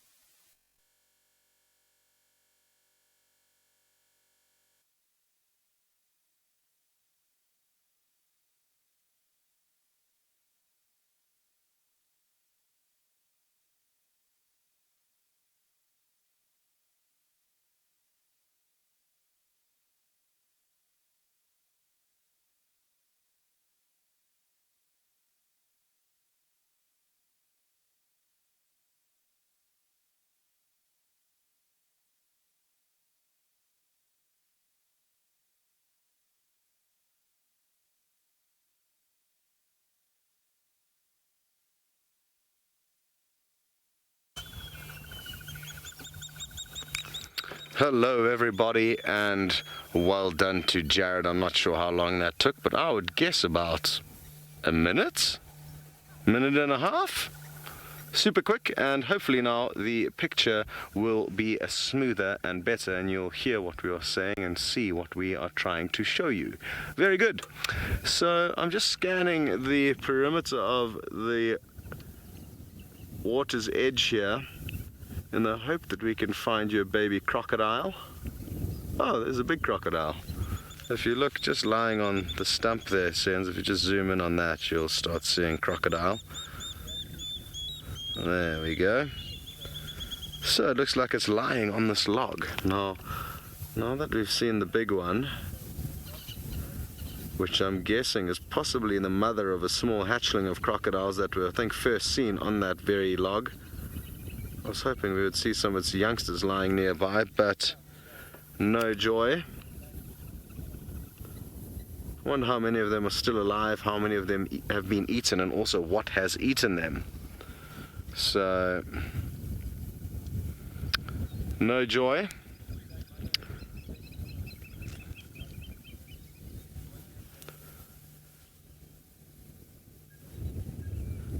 Now there is a hippo in this corner of the waterhole as well, and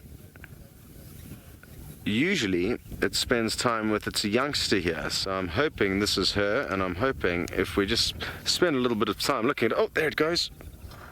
That's what I was hoping for, that youngster to poke its head up. And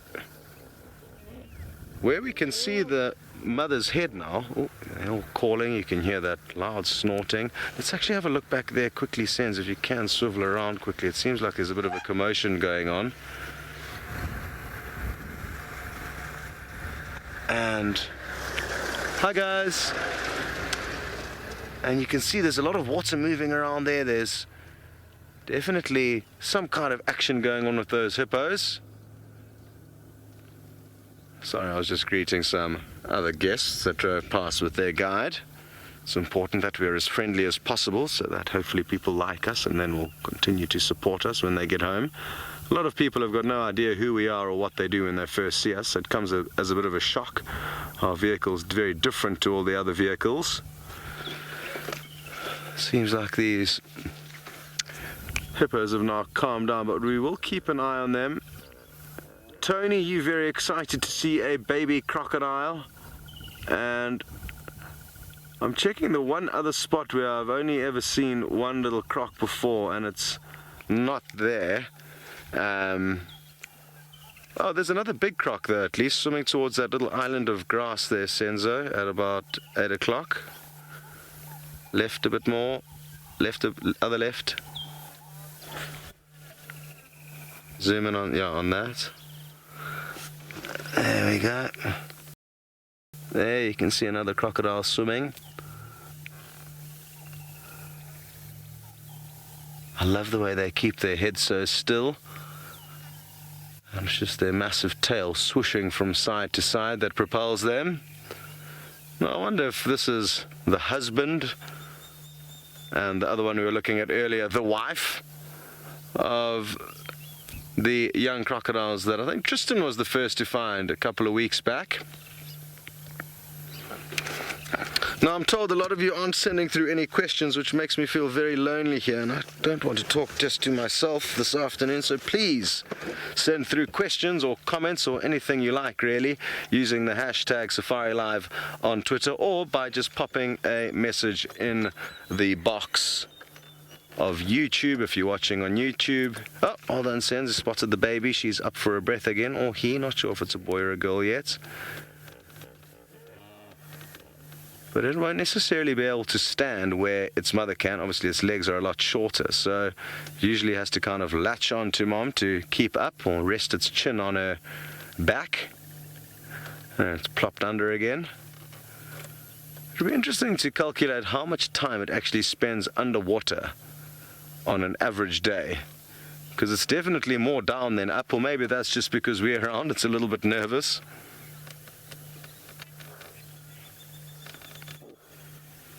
Hello, Coast-Sider, you'd like to know if we could fish here.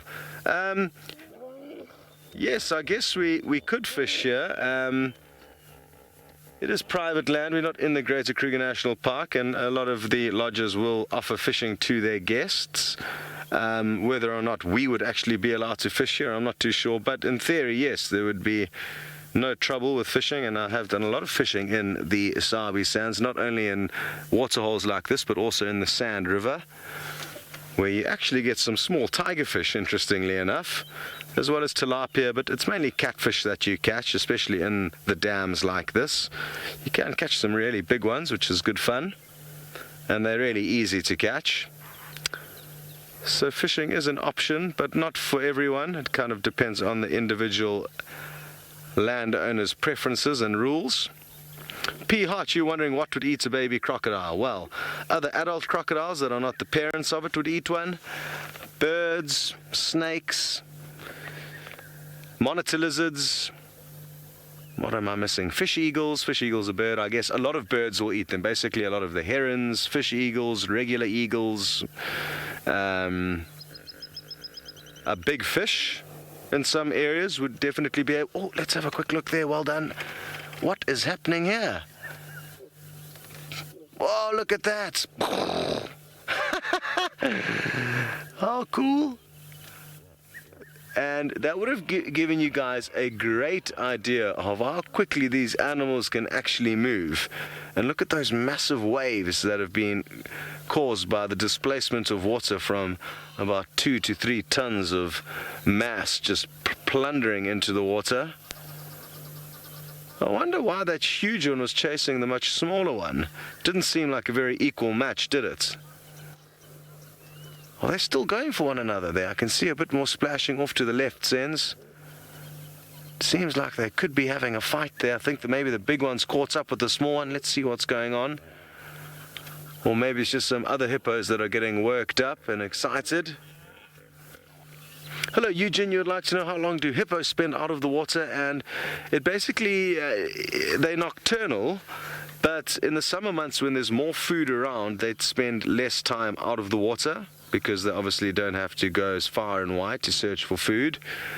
So you tend to find that in summer they only head out after it's actually got dark. Oh, what's going on? There's definitely some chaos amongst this raft of hippo. I can't tell what's going on here, if there's some possible mating that's going on, or bulls fighting over this territory. Definitely some excitements.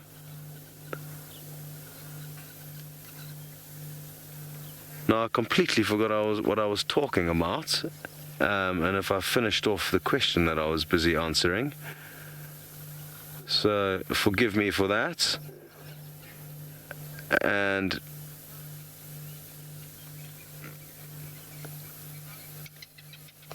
P. Hart, you would like to know how long they spend out of the water. So yes, in the winter months they will head out probably just before sunset and come back possibly after sunrise, whereas summer it's usually you don't see them out the water. At least that's in the Sabi Sands. I know up in Kenya they can be seen out of the water quite a lot. It's quite cool up there, so a lot will depend on the individual area. But all in all, they'll spend, I guess, 12 to 14 hours out of the water every evening. Oh, this is so epic. Okay, can you see the two birds above the hippo on the little peninsula there? Okay, there's a tiny little crocodile right in front of that bird in the water. You can just see its head. How epic is this? I saw this thickney run up to the water's edge and hold up its wings. I thought, what is going on here? What are you trying to chase away? And it's this tiny baby crocodile. How cool? You clever bird. You chase that predator away or make yourself look as big as possible. Without that bird to help us, it would have been near impossible to spot that small croc. So, I think that bird's also too big for that crocodile to chew on, but if that bird's got chicks or eggs nearby, they will do their best to chase it off. So there we go, Tony. I think you wanted to see a baby crocodile, and your wish has come true. Marvelous. Okay. Well, we'll probably hang around now that this crocodile's headed off. It looks like the hippo's also ducked under the water. We will send you back to Noelle for an update on Tundi and how she's getting along with her kill. Scotty D, Tundi is still sleeping and twitching a little bit, but you are sounding like you're having some epic sightings over at Chitwood Dam. I'm not as jealous as I could be. I'm sitting with a leopard with a kill, but that hippo action sounds absolutely amazing, and that little crocodile with the thick knees as well, with the dickops.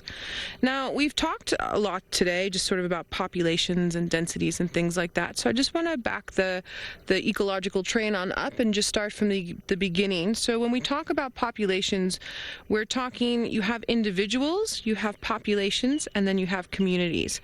So Tundi is one individual in the population of leopards in the Sabi Sands, which is in the community of leopards in the greater Kruger area. All right. And the size of the area that is populated, or the densities of the population within an area, are very much dependent upon suitable habitat for whatever organism it is. So for this leopard, for Tundi, she would have to have suitable habitat, so things like this marula tree, although leopards are quite variable, but let's stick with this area for now. And not only is it the habitat where she's walking around and climbing up and putting her cub, but also the food that is within that habitat.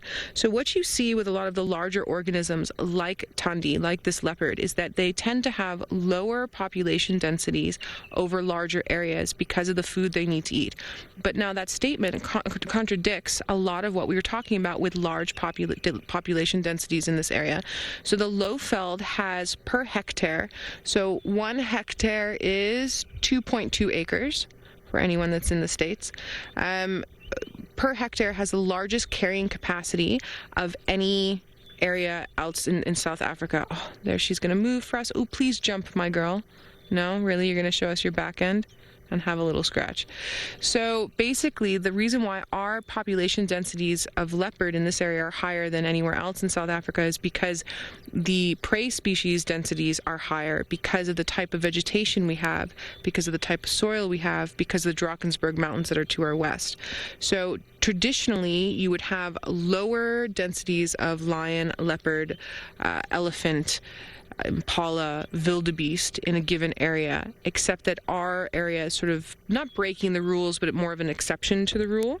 And then the other things that sort of determine the size of the population, but also the distribution of a population like leopards, would be environmental conditions and variability. So the species like Tundi has to be able to be variable for the population to survive. And they are. We talked about earlier with how they eat scorpions and how they eat baby mice and how they eat birds, as well as this baby impala that we're seeing here. So that's another reason why in this area leopards do so well and why the population densities are so much higher, is because there's an abundance of not just the larger prey but also of the smaller prey, and that's again because of how nutritious our soil is and the types of vegetation that we get here.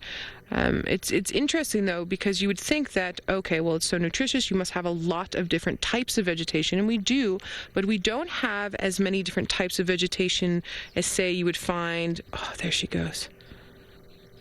She's doing such wonderful leopard movements for you now. Look how agile she is.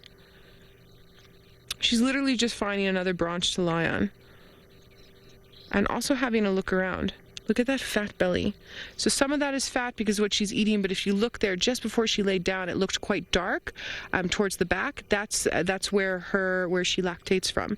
That's where the baby nurses from, where her nipples are. So that's getting a little bit wet. So again, she might have been away from the little one for a little bit, so she's starting to produce a little bit more milk, and then also the food that she's eating there.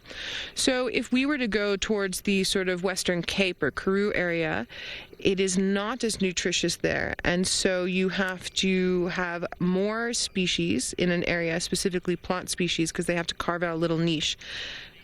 So basically there is more diversity in areas like that and less species richness, whereas here we have lower species diversity and higher species richness. So we have impala and we have kudu, and then for things like trees we've got marulas and we have jackalberries, and then we have many of those same things, as opposed to having 50 different types of succulents. Super interesting.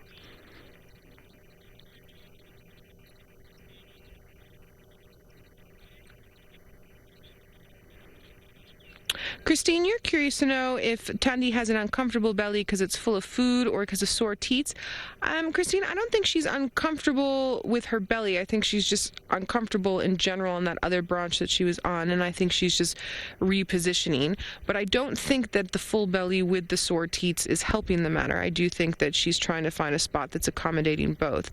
But you can see, especially when she's lying the way that she's lying now, she's just alternating her weight so that it alleviates, and then also keeping her balance at the same time. Now that tongue that she's using to groom herself there is very rough, like sandpaper, and it's really taking out the dead hair. Sinatra, very good question. This is a marula tree. Very interesting question about what type of tree. Obviously, you were listening to me talk about all the different types of population densities. This marula tree has what you can see a lot of 90-degree or somewhat 90-degree angle branches, which makes it easier for her to lie on. So in this type of area, this is a type of tree that you would find a leopard in often. Sausage trees are also a good tree for leopards, and jackalberries. But that being said, I've also seen leopards in trees that you would never think that they would be in, all scraggly bushes. But most of those I've seen in completely different areas. So one of the places I used to work at in the Northwest Province is a lot more arid and has a lot of shepherd's trees.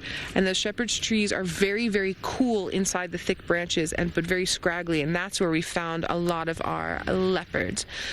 Well, now we're busy waiting to see what else Madame Tandy will do. Let's head back over to Scott, who has some sort of antelope species and doing some sort of antic.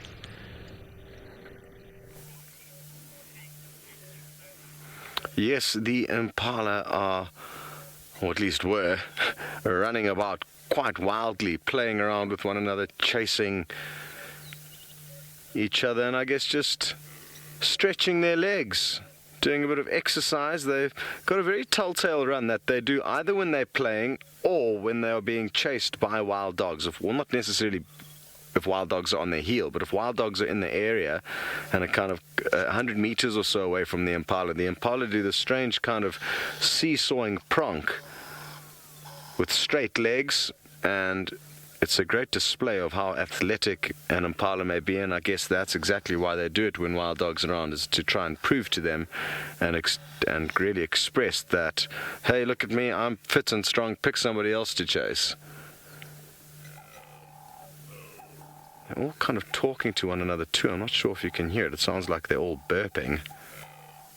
Bow, bow, bow. Yeah. We'll try and pump up the ambient mic for a little bit so you can hear it. So I'm just going to try and keep quiet.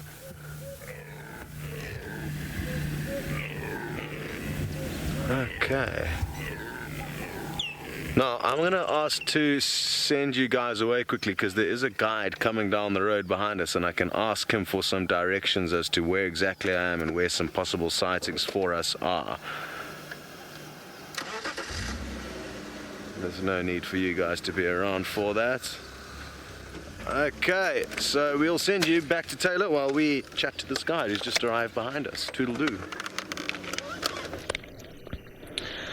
So Tandy groomed herself, and now, of course, she's asleep again. This is what everyone will be doing tomorrow after you all have, well, whoever celebrates Christmas, after you have your Christmas lunch. Ferg, are we having Christmas lunch? No, we're not having. It's too hot here to have Christmas lunch. We had Mexican Christmas last night. Ferg says they had Mexican Christmas last night, and everyone's bellies are probably full from that. I like it. All right, but this is what would totally happen after Christmas lunch.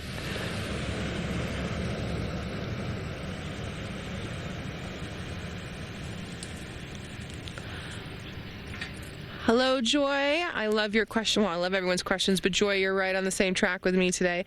Yeah, so species richness, Joy, is the number of the species in the area. And species diversity, let me back this up.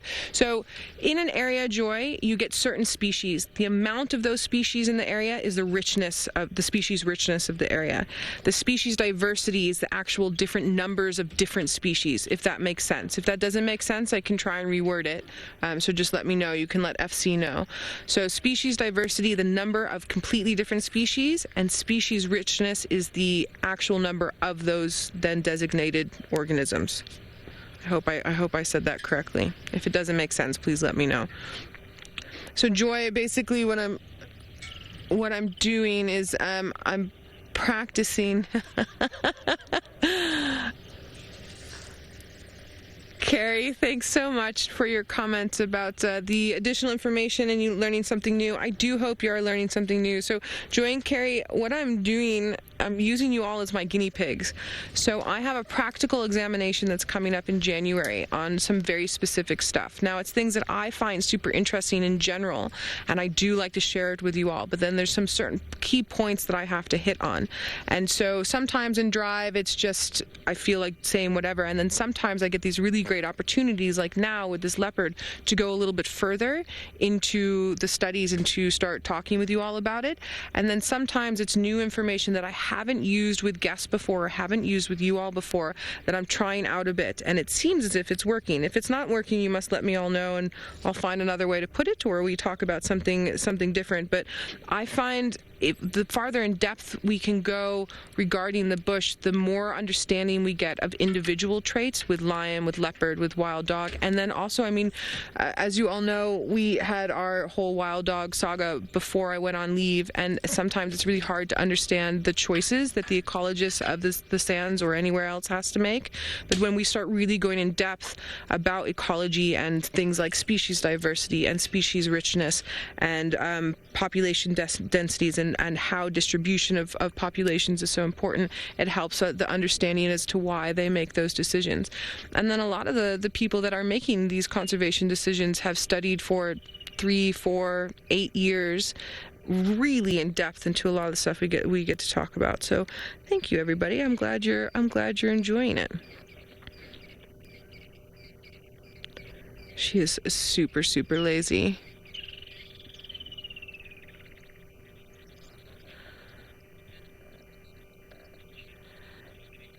Adrian, thank you so much for your kind words. I'm also happy to be back and happy that you all are happy to have me back. And then, Adrian, you're curious to know not why. See, Adrian, you can tell I was on leave because I can't speak English today at all. You're wondering, what is the largest prey species a leopard can pull up a tree? So, Adrian, that's all dependent upon individual and whom the individual hunts, what prey species they hunt, because you know that they're quite selective, and then also the size of the individual. So, for instance, Jamie had that huge male leopard that pulled up that small giraffe into a tree, so you can have that. I think the biggest thing I've ever personally seen was a female just a little bit bigger than Tundi, and I would guesstimate Tundi to be at about 50 kilograms, so about 110 pounds roughly, right around in there. And this female was probably just a few kilograms, few pounds heavier than that, and she killed an 80 kilogram male warthog, so that's about 180 pounds worth, and pulled it about 9 meters straight up a tree, so whatever 9 times 3 is, so 9 yards, let's say 9 yards up a tree. And that was pretty hectic because that was a big warthog, and it took her forever to get it down. It was a big struggle. But then something like that sort of 95 kilogram male leopard that Jamie had, pulling up that, let's say, 110 kilogram giraffe, if not bigger, it would probably be one of the biggest things I've heard about. I haven't heard of anything like a baby elephant, but it wouldn't surprise me. A baby elephant comes out about 120 kilograms from the mom, 100 to 120. So if a male leopard can pull up a similar sized or weighted giraffe, then I would assume they would be able to do that. Although I have not personally seen a leopard kill a baby elephant, it would be within their jurisdiction if they were able to do that. She's given you all some beautiful views now. She's listening to me talk to her about what she's killing. I'm not making fun of the size of your kill, Tundi. It's perfect. Yeah. It's interesting. Look, I mean, obviously the animals don't speak English, but every now and then you'll be discussing something like we are now, and they give you this look, and sometimes you wonder if they're going, really? Really? That's what you're talking about? Our crazy wildlife.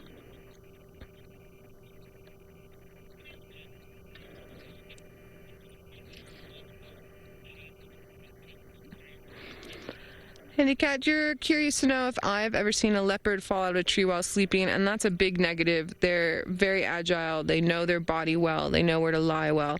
I've seen little leopard cubs playing around in smaller tree branches and sort of catching a wobble, but that's because they're busy learning how to use their muscles and how to function with their bodies. But no, I've never seen a leopard fall out of a tree. I'd be very surprised to see a leopard fall out of a tree. I have a friend who watched a leopard jump out of a tree onto a herd of impala and kill an impala, but that was strategic. That wasn't an accident.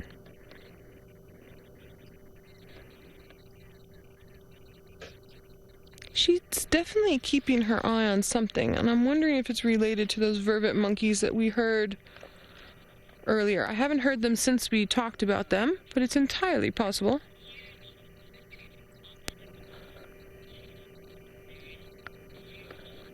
Eugen, you would like to know, are there different species of leopard in this area? So Eugen, in sub-Saharan Africa, and I believe I'm correct in saying on the whole continent, even in northern Africa, we just have the one species of leopard, which is Panthera pardus. And as far as I know as well, the only subspecies that I know of in sub-Saharan Africa is the Cape leopard. And I'm actually not sure if they've decided whether or not it's a full subspecies. The other leopard species that you will find worldwide would be in Asian countries. So the Amur leopard, snow leopard, things like that. Good question though, because earlier we were talking about all the different species and subspecies of wildebeest, but yeah, we just have the one species of leopard, except for the Cape leopard and whenever they decide on that, and the one species of lion. In sub-Saharan Africa, you will get, I would love to go see the Asiatic lions. There's only about 60 of them left. That would be super incredible. I do know there's someone that watches Safari Live who went and saw them recently because I saw them hashtagging photos. So if you were watching, I'm sorry, I can't remember who it was. That would be spectacular to know about. And I had guests. Here she comes. Here we go, everybody. Let's watch her come down.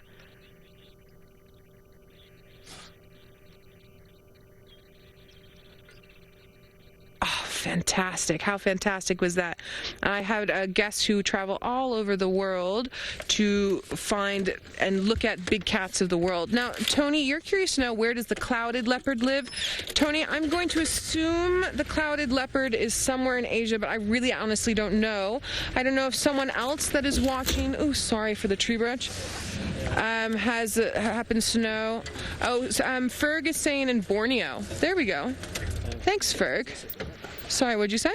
I said Ferg and Nix. Oh, Ferg and Nix. Ferg and Nix both said in Borneo. Thanks, guys. I appreciate that. I've never seen this one.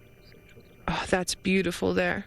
Yeah, Ferg's saying that he's also not 100% sure, but that's kind of roundabouts where he's thinking it is. Do you want me to back up a little bit more?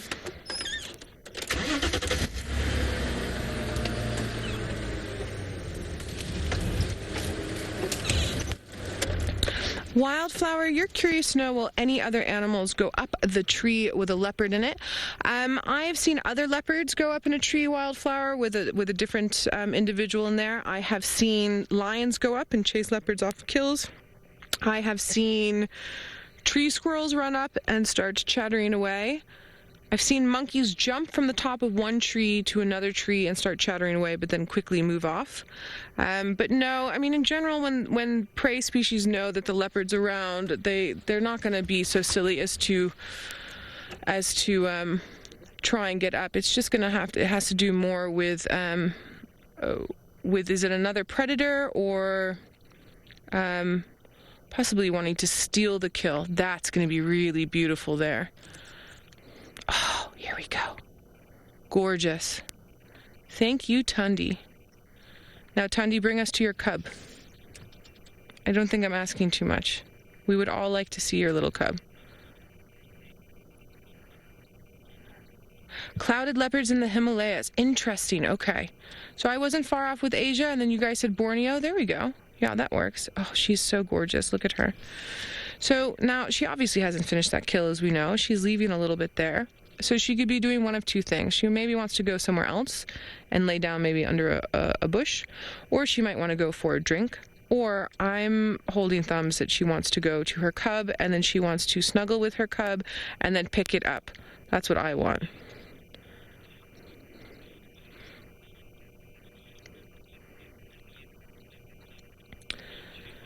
Be truthful, you're curious to know. Oh, there she scent marks. Be truthful, you want to know, does it look like she's calling the cub? No, definitely not. Be truthful. Be truthful, if she starts calling the cub, you're going to hear me get all excited and girly, going, listen, listen, listen. And then going quiet. And her call, I can imitate lion calling cubs. I'm not good at imitating leopard calling cubs. Ferg, can you do it? Yeah, Ferg also can't do it. So if she does start calling, which because the cub is so little, she'll only do when she gets nice and close, unless it's still in the den, and then sometimes they don't even call when they're nice and close because they want to make sure that nothing else is around. So what we're going to do is we're just going to stick with her as much as I possibly can. And kind of see what she gets up to, and we might just get lucky. The general direction she's heading is towards the dam, so we'll see. Lady Starfire, if she does go there, I'll definitely follow her there. I'm not going to... we are a little bit far from where the den site is, so I don't know if we'll catch it in time, but if I can see that she's heading straight for the den, what I will try and do is see if we can just add on some extra time. The only thing I cannot do is spotlight the den, but now as I'm saying that out loud, I'm just remembering that we have those infrared cameras, so we'll see what we can do, and I will just let Nikki and FC know if I think we have something amazing about to happen. It's also one of those things where you also don't want to follow her in when it's too dark, because she also needs time just to be with her cub, and so there's always the possibility that she might go and fetch it and then we see it tomorrow morning. But we have 20 or 30 minutes left, so let's see what happens. Let's take it easy. We're in Africa. We're on African time. Everything happens when it happens. Okay. So let's head on down. She's definitely heading towards the dam. I'm just going to loop around here, and again, sorry for the back of my head. We all know why that's happening. What with the stumps and the falling out recently, and I fell already today, and all of that. But while we're doing this, just so you don't have to stare too much at the back of my head, let's head on over to Scott and see what he's up to. I'm hoping that he gets his last minute leopard with Tingana, and then we've got 2 leopards on the show today. So let's head on over to Scott. You go. Afternoon, everyone. We've just got very lucky, and we're passing Brent's brother. He's called us into the sounding. Hello, Dill. Nice to see you. Yes, and four. See you now. And we have just caught up with Tingana, a beautiful big male leopard. Now, he's off in that thick bush. I'm just going to try and loop ahead of him. He's on a bit of a game trail. He's off there. And exciting stuff, not just Tundi, but also her lover, Tingana. And we're going to be able to loop ahead here. I'm just going to pick a nice little spot where there's not too many bushes. There it is, half gap. And this way we should be able to get you guys some great views of him as he paces towards us. Woohoo! Always exciting. Oh, this is a new area for me, so I've never off-roaded here. Copy, thanks very much, Dill. Pop around sometime, anytime you like. Okay, copy, when you get back then. Sorry, I was just chatting with Brent's brother there. We were actually at school together in the same year, and ooh, we're in luck. I think Tingana's going to pop up onto a termite mound here, so we just need to get ourselves into position. Please come up it for us, buddy. Okay. This is going to be epic, I'm guessing. Ooh, it looks like he may just slink past it this time round. They very often climb up onto them to get a good vantage point. Are we in luck? He may have just stopped, or he may poke his head up. No, he's just coming straight along the side of it. He is an absolute brute. Look at that massive dewlap. below his neck flapping from side to side as he struts his stuff. And we've just been left all alone with this beautiful big male leopard. So I think it's Noelle that's doing her best to keep up with Tundi now, all alone, and now us with this beautiful big male. It couldn't get any better, really. And absolutely awesome stuff. Now he's looking like he could do with a meal. So that's one thing that bodes well for us. Another thing that bodes well for him is he's absolutely no longer Lincoln. We need to rush you off to Tundi. Okay, so she was just walking, like we were talking about, and heading towards the dam, and there was a little steenbok that was just up here that's caught her attention. So it's entirely possible that I say that, and now she's scratching herself. So she watched the steenbok for maybe a minute or two, and then it bounded off as steenboks do. So she was half interested, but not fully interested. Obviously, she's quite full. Now, what I'm going to do is we are going to keep following her, but the path that she's taking is going to go past the other Juma vehicle that's with us in the sighting, and I want to let them be able to have a photo without us in it. So don't go anywhere for me. You can stick with me. I'm just going to loop slightly differently. As I say that, I'm lying to you because she can see the steenbok again. Let's see if we can...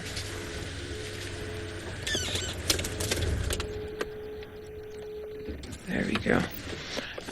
You see her little tail, that little bit of white that we always talk about when we're tracking. You see how it's twitching like that? It means something's caught her interest. It must mean that the steenbok's moved and then stopped, and then now it's moved again, and she's just decided it's not something she wants. So I'm just going to loop around. We're going to let those guests get a quick photo of the magnificent Tundi, and then, don't go anywhere. We're going to get her in 15 seconds maybe a little bit longer, depending on how my driving is today, which, as I say that, of course I go over a big log. I just need to get back in the swing of things. I'm also a girl. That's a joke, ladies. Okay, so we're not really going to get a sunset tonight. It's a bit too cloudy. I do think it's going to rain. Would be nice to have, maybe we'll get a nice beautiful sunset tomorrow. Now, something else that's interesting is if she's looking at that steenbok the way that she is, even with her full belly, I wonder if there's anything that's going to be down at the dam that might also catch her attention, because the wind's really good. It's in our favor, her favor, I should say, and she's definitely going to go down and drink. The dam's just here to our right, and we are just going to meander around and get a nice little view on the dam wall for everybody. So any of you that also have the dam cam up, you're going to start seeing Tundi soon on the dam cam, and the birds are already giving her away. Let us get down and see if we can get a low angle. Ooh, let's go to Scott. Scott, I think Scott said something about Tingana. Go to him quickly.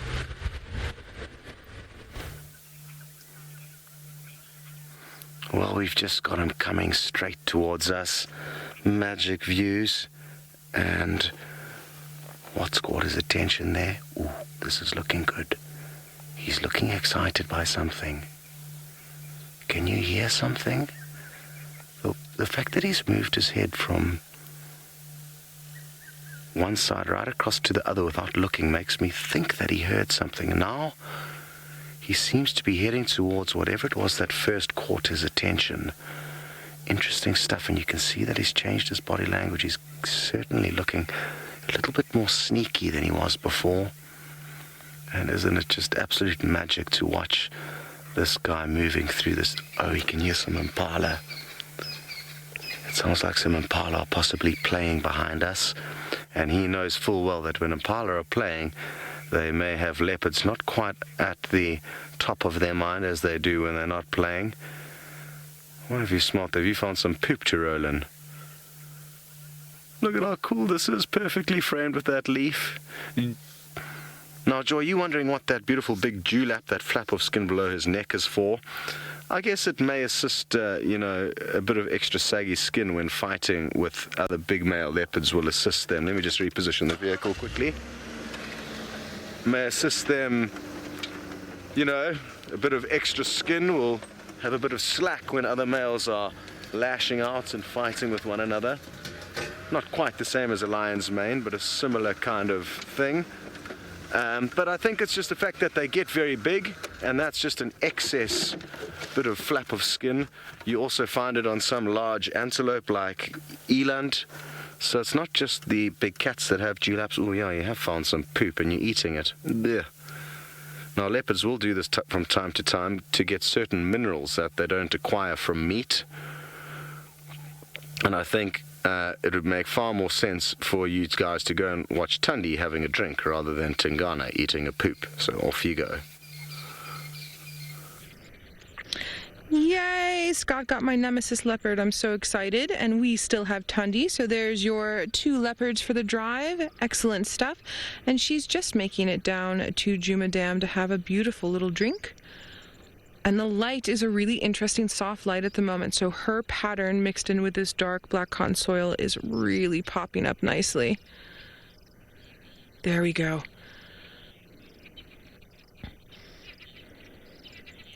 Terry, you're curious to know how far, sorry, I'm really sorry, I really can't speak today. How long will she stay away from her cub before she needs to nurse? Look, Terry, she technically could nurse now. I can see from her teats, but she can stay away from her cub for 3, 4, 5 days, depending on what she's had to eat. So it just now, after she stops drinking, is when we will be able to know if she's going to head back to nurse or head back and finish off her kill. Can hear the monkeys going, and of course the lapwings are also going. The monkeys are closer to Juma Lodge. I'm not sure if we're going to be able to hear them, unfortunately. There's her little tail going because of the lapwings flying past, and also because of the monkeys calling. So she's basically come down. And earlier in the show we were looking at some wildebeest with the babies. They're not far from us here. So those wildebeest with the babies are definitely going to know that something's up. So even if she wanted to hunt anything sort of close by here, the birds and the monkeys have given her away. There's some wonderful screenshots again for everybody here, especially when she twitches her tail at a nice little angle. It's absolutely fantastic. And the rippling in the water with her drinking. I'm itching for my camera at the moment. Itchy fingers.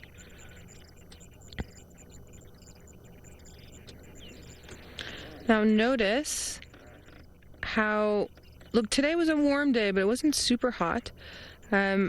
Leopards don't have to drink a lot of water, but notice how the opportunity she's taking now. She's really going to drink as much as she can fit in there.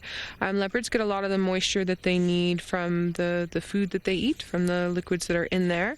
But this will help her digest her food more quickly. And I also have a feeling that when she's nursing like this, just like with humans, because we're also mammals, that you probably get slightly more dehydrated. So I'm actually curious, I would be curious to know, I should say, if anyone's done any research or found in their leopard research that females tend to drink more water when they are nursing, as a side thought.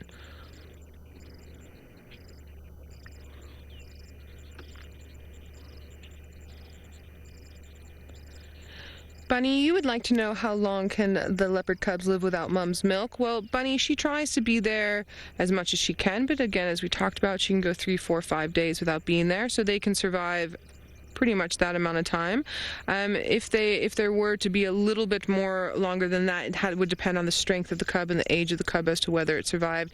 And again, I can give you statistics and I can give you numbers, but everything is very individual based, and it also has to do with how much stress the cub's under. So if there's been anything that's happened to the cub while mom's away, like say hyenas came sniffing around, or another leopard came sniffing around, or lions, then obviously their adrenaline's going to kick in, and then their metabolism's going to increase, and then they would burn off more fat and then would need more food. So there's a whole bunch of factors that play in. So let's say, sort of after 5 days, you're really starting to push it. We'll go with that for now. But, again, there's more parameters within there. That's a really beautiful shot as well.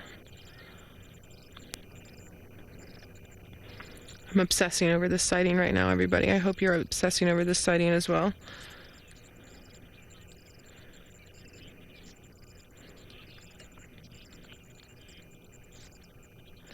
Mark, you're curious to know if a leopard would take the cub up a tree when they're being chased by lions. And Mark most definitely, I mean, that leopard cub knows exactly what it needs to be doing to keep away from those predators.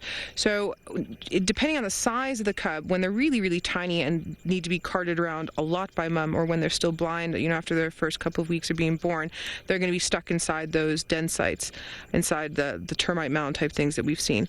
But let's say she was out with this little cub and a lion came around. I mean, that cub's already going to be somewhere like, say, up that tree, which is going to be harder for a lion. Now, if the lion got into the tree, which they can do, then the cub would just move farther up with mum into the taller branches that are harder for the lion to get in because they're heavier and that cub's smaller.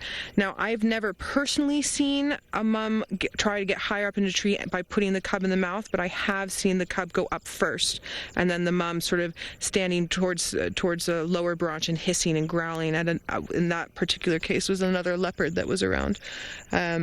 So the mum will also be protective to allow the cub to carry on and be in a space that is a better space for it.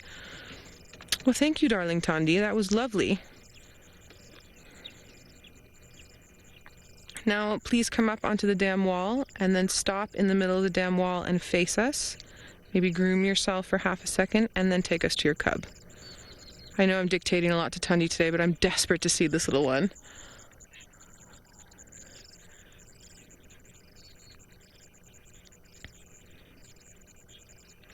Joyce, you're curious to know what is the average distance that sawing can be heard.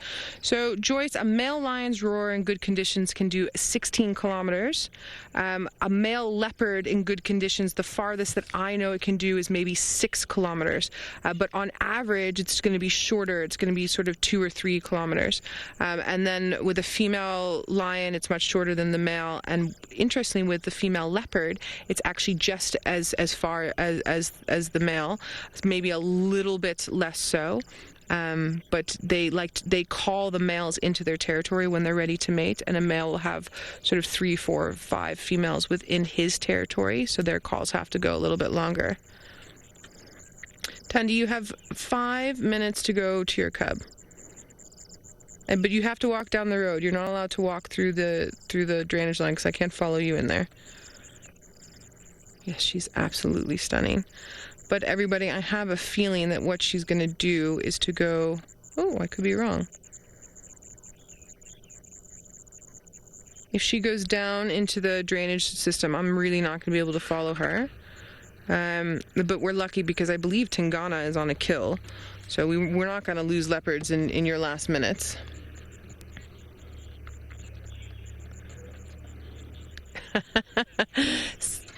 Sammy Jane, you've just tuned in. She has eaten half of a baby impala, but she was eating something before that, and I'm not quite sure what it was. I think Rexon said that it was a warthog, because when Rex went to go look with Aubrey, they didn't find her. They just found what was left of the kill.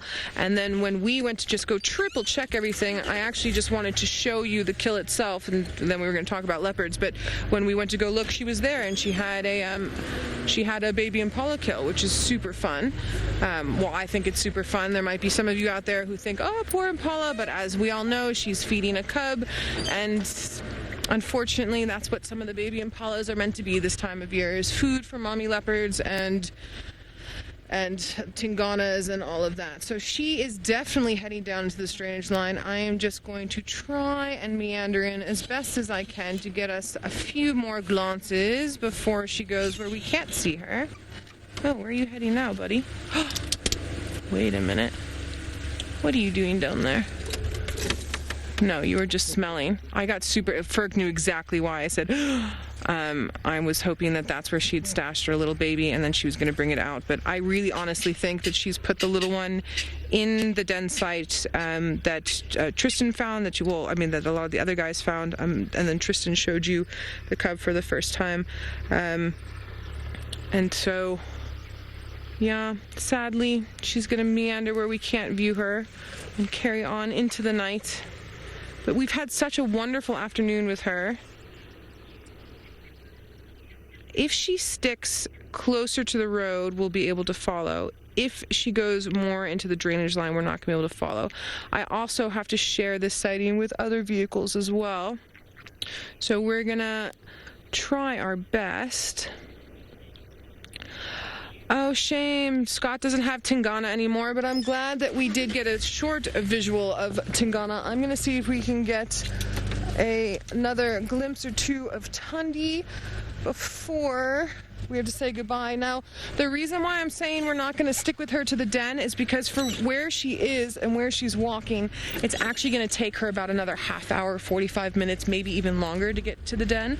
So I think tomorrow morning is going to possibly be our best chance to see that little baby. If I thought she would be to the den within the next 5 or 10 minutes, we would definitely hold the show a little bit longer, but it is going to take her a while, and she might run into anything along the way, and then it would take her a little bit more time.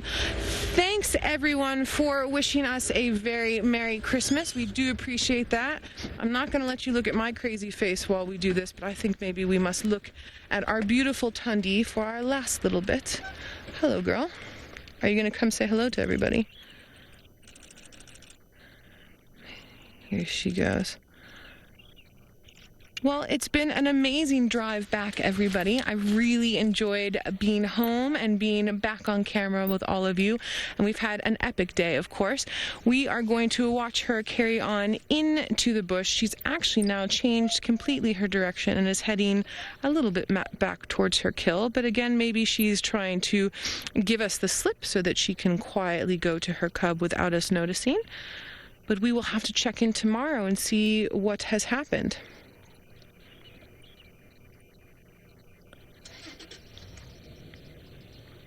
I'm always in awe of leopard. I always find myself getting very absorbed in how they move and how they function and how well they blend into their environment. I mean, you can see how clear her pattern was when we had her drinking, and now as she's meandering into the darkening bush, just how well she really blends into her surroundings and her habitat. They have created such amazing little niches.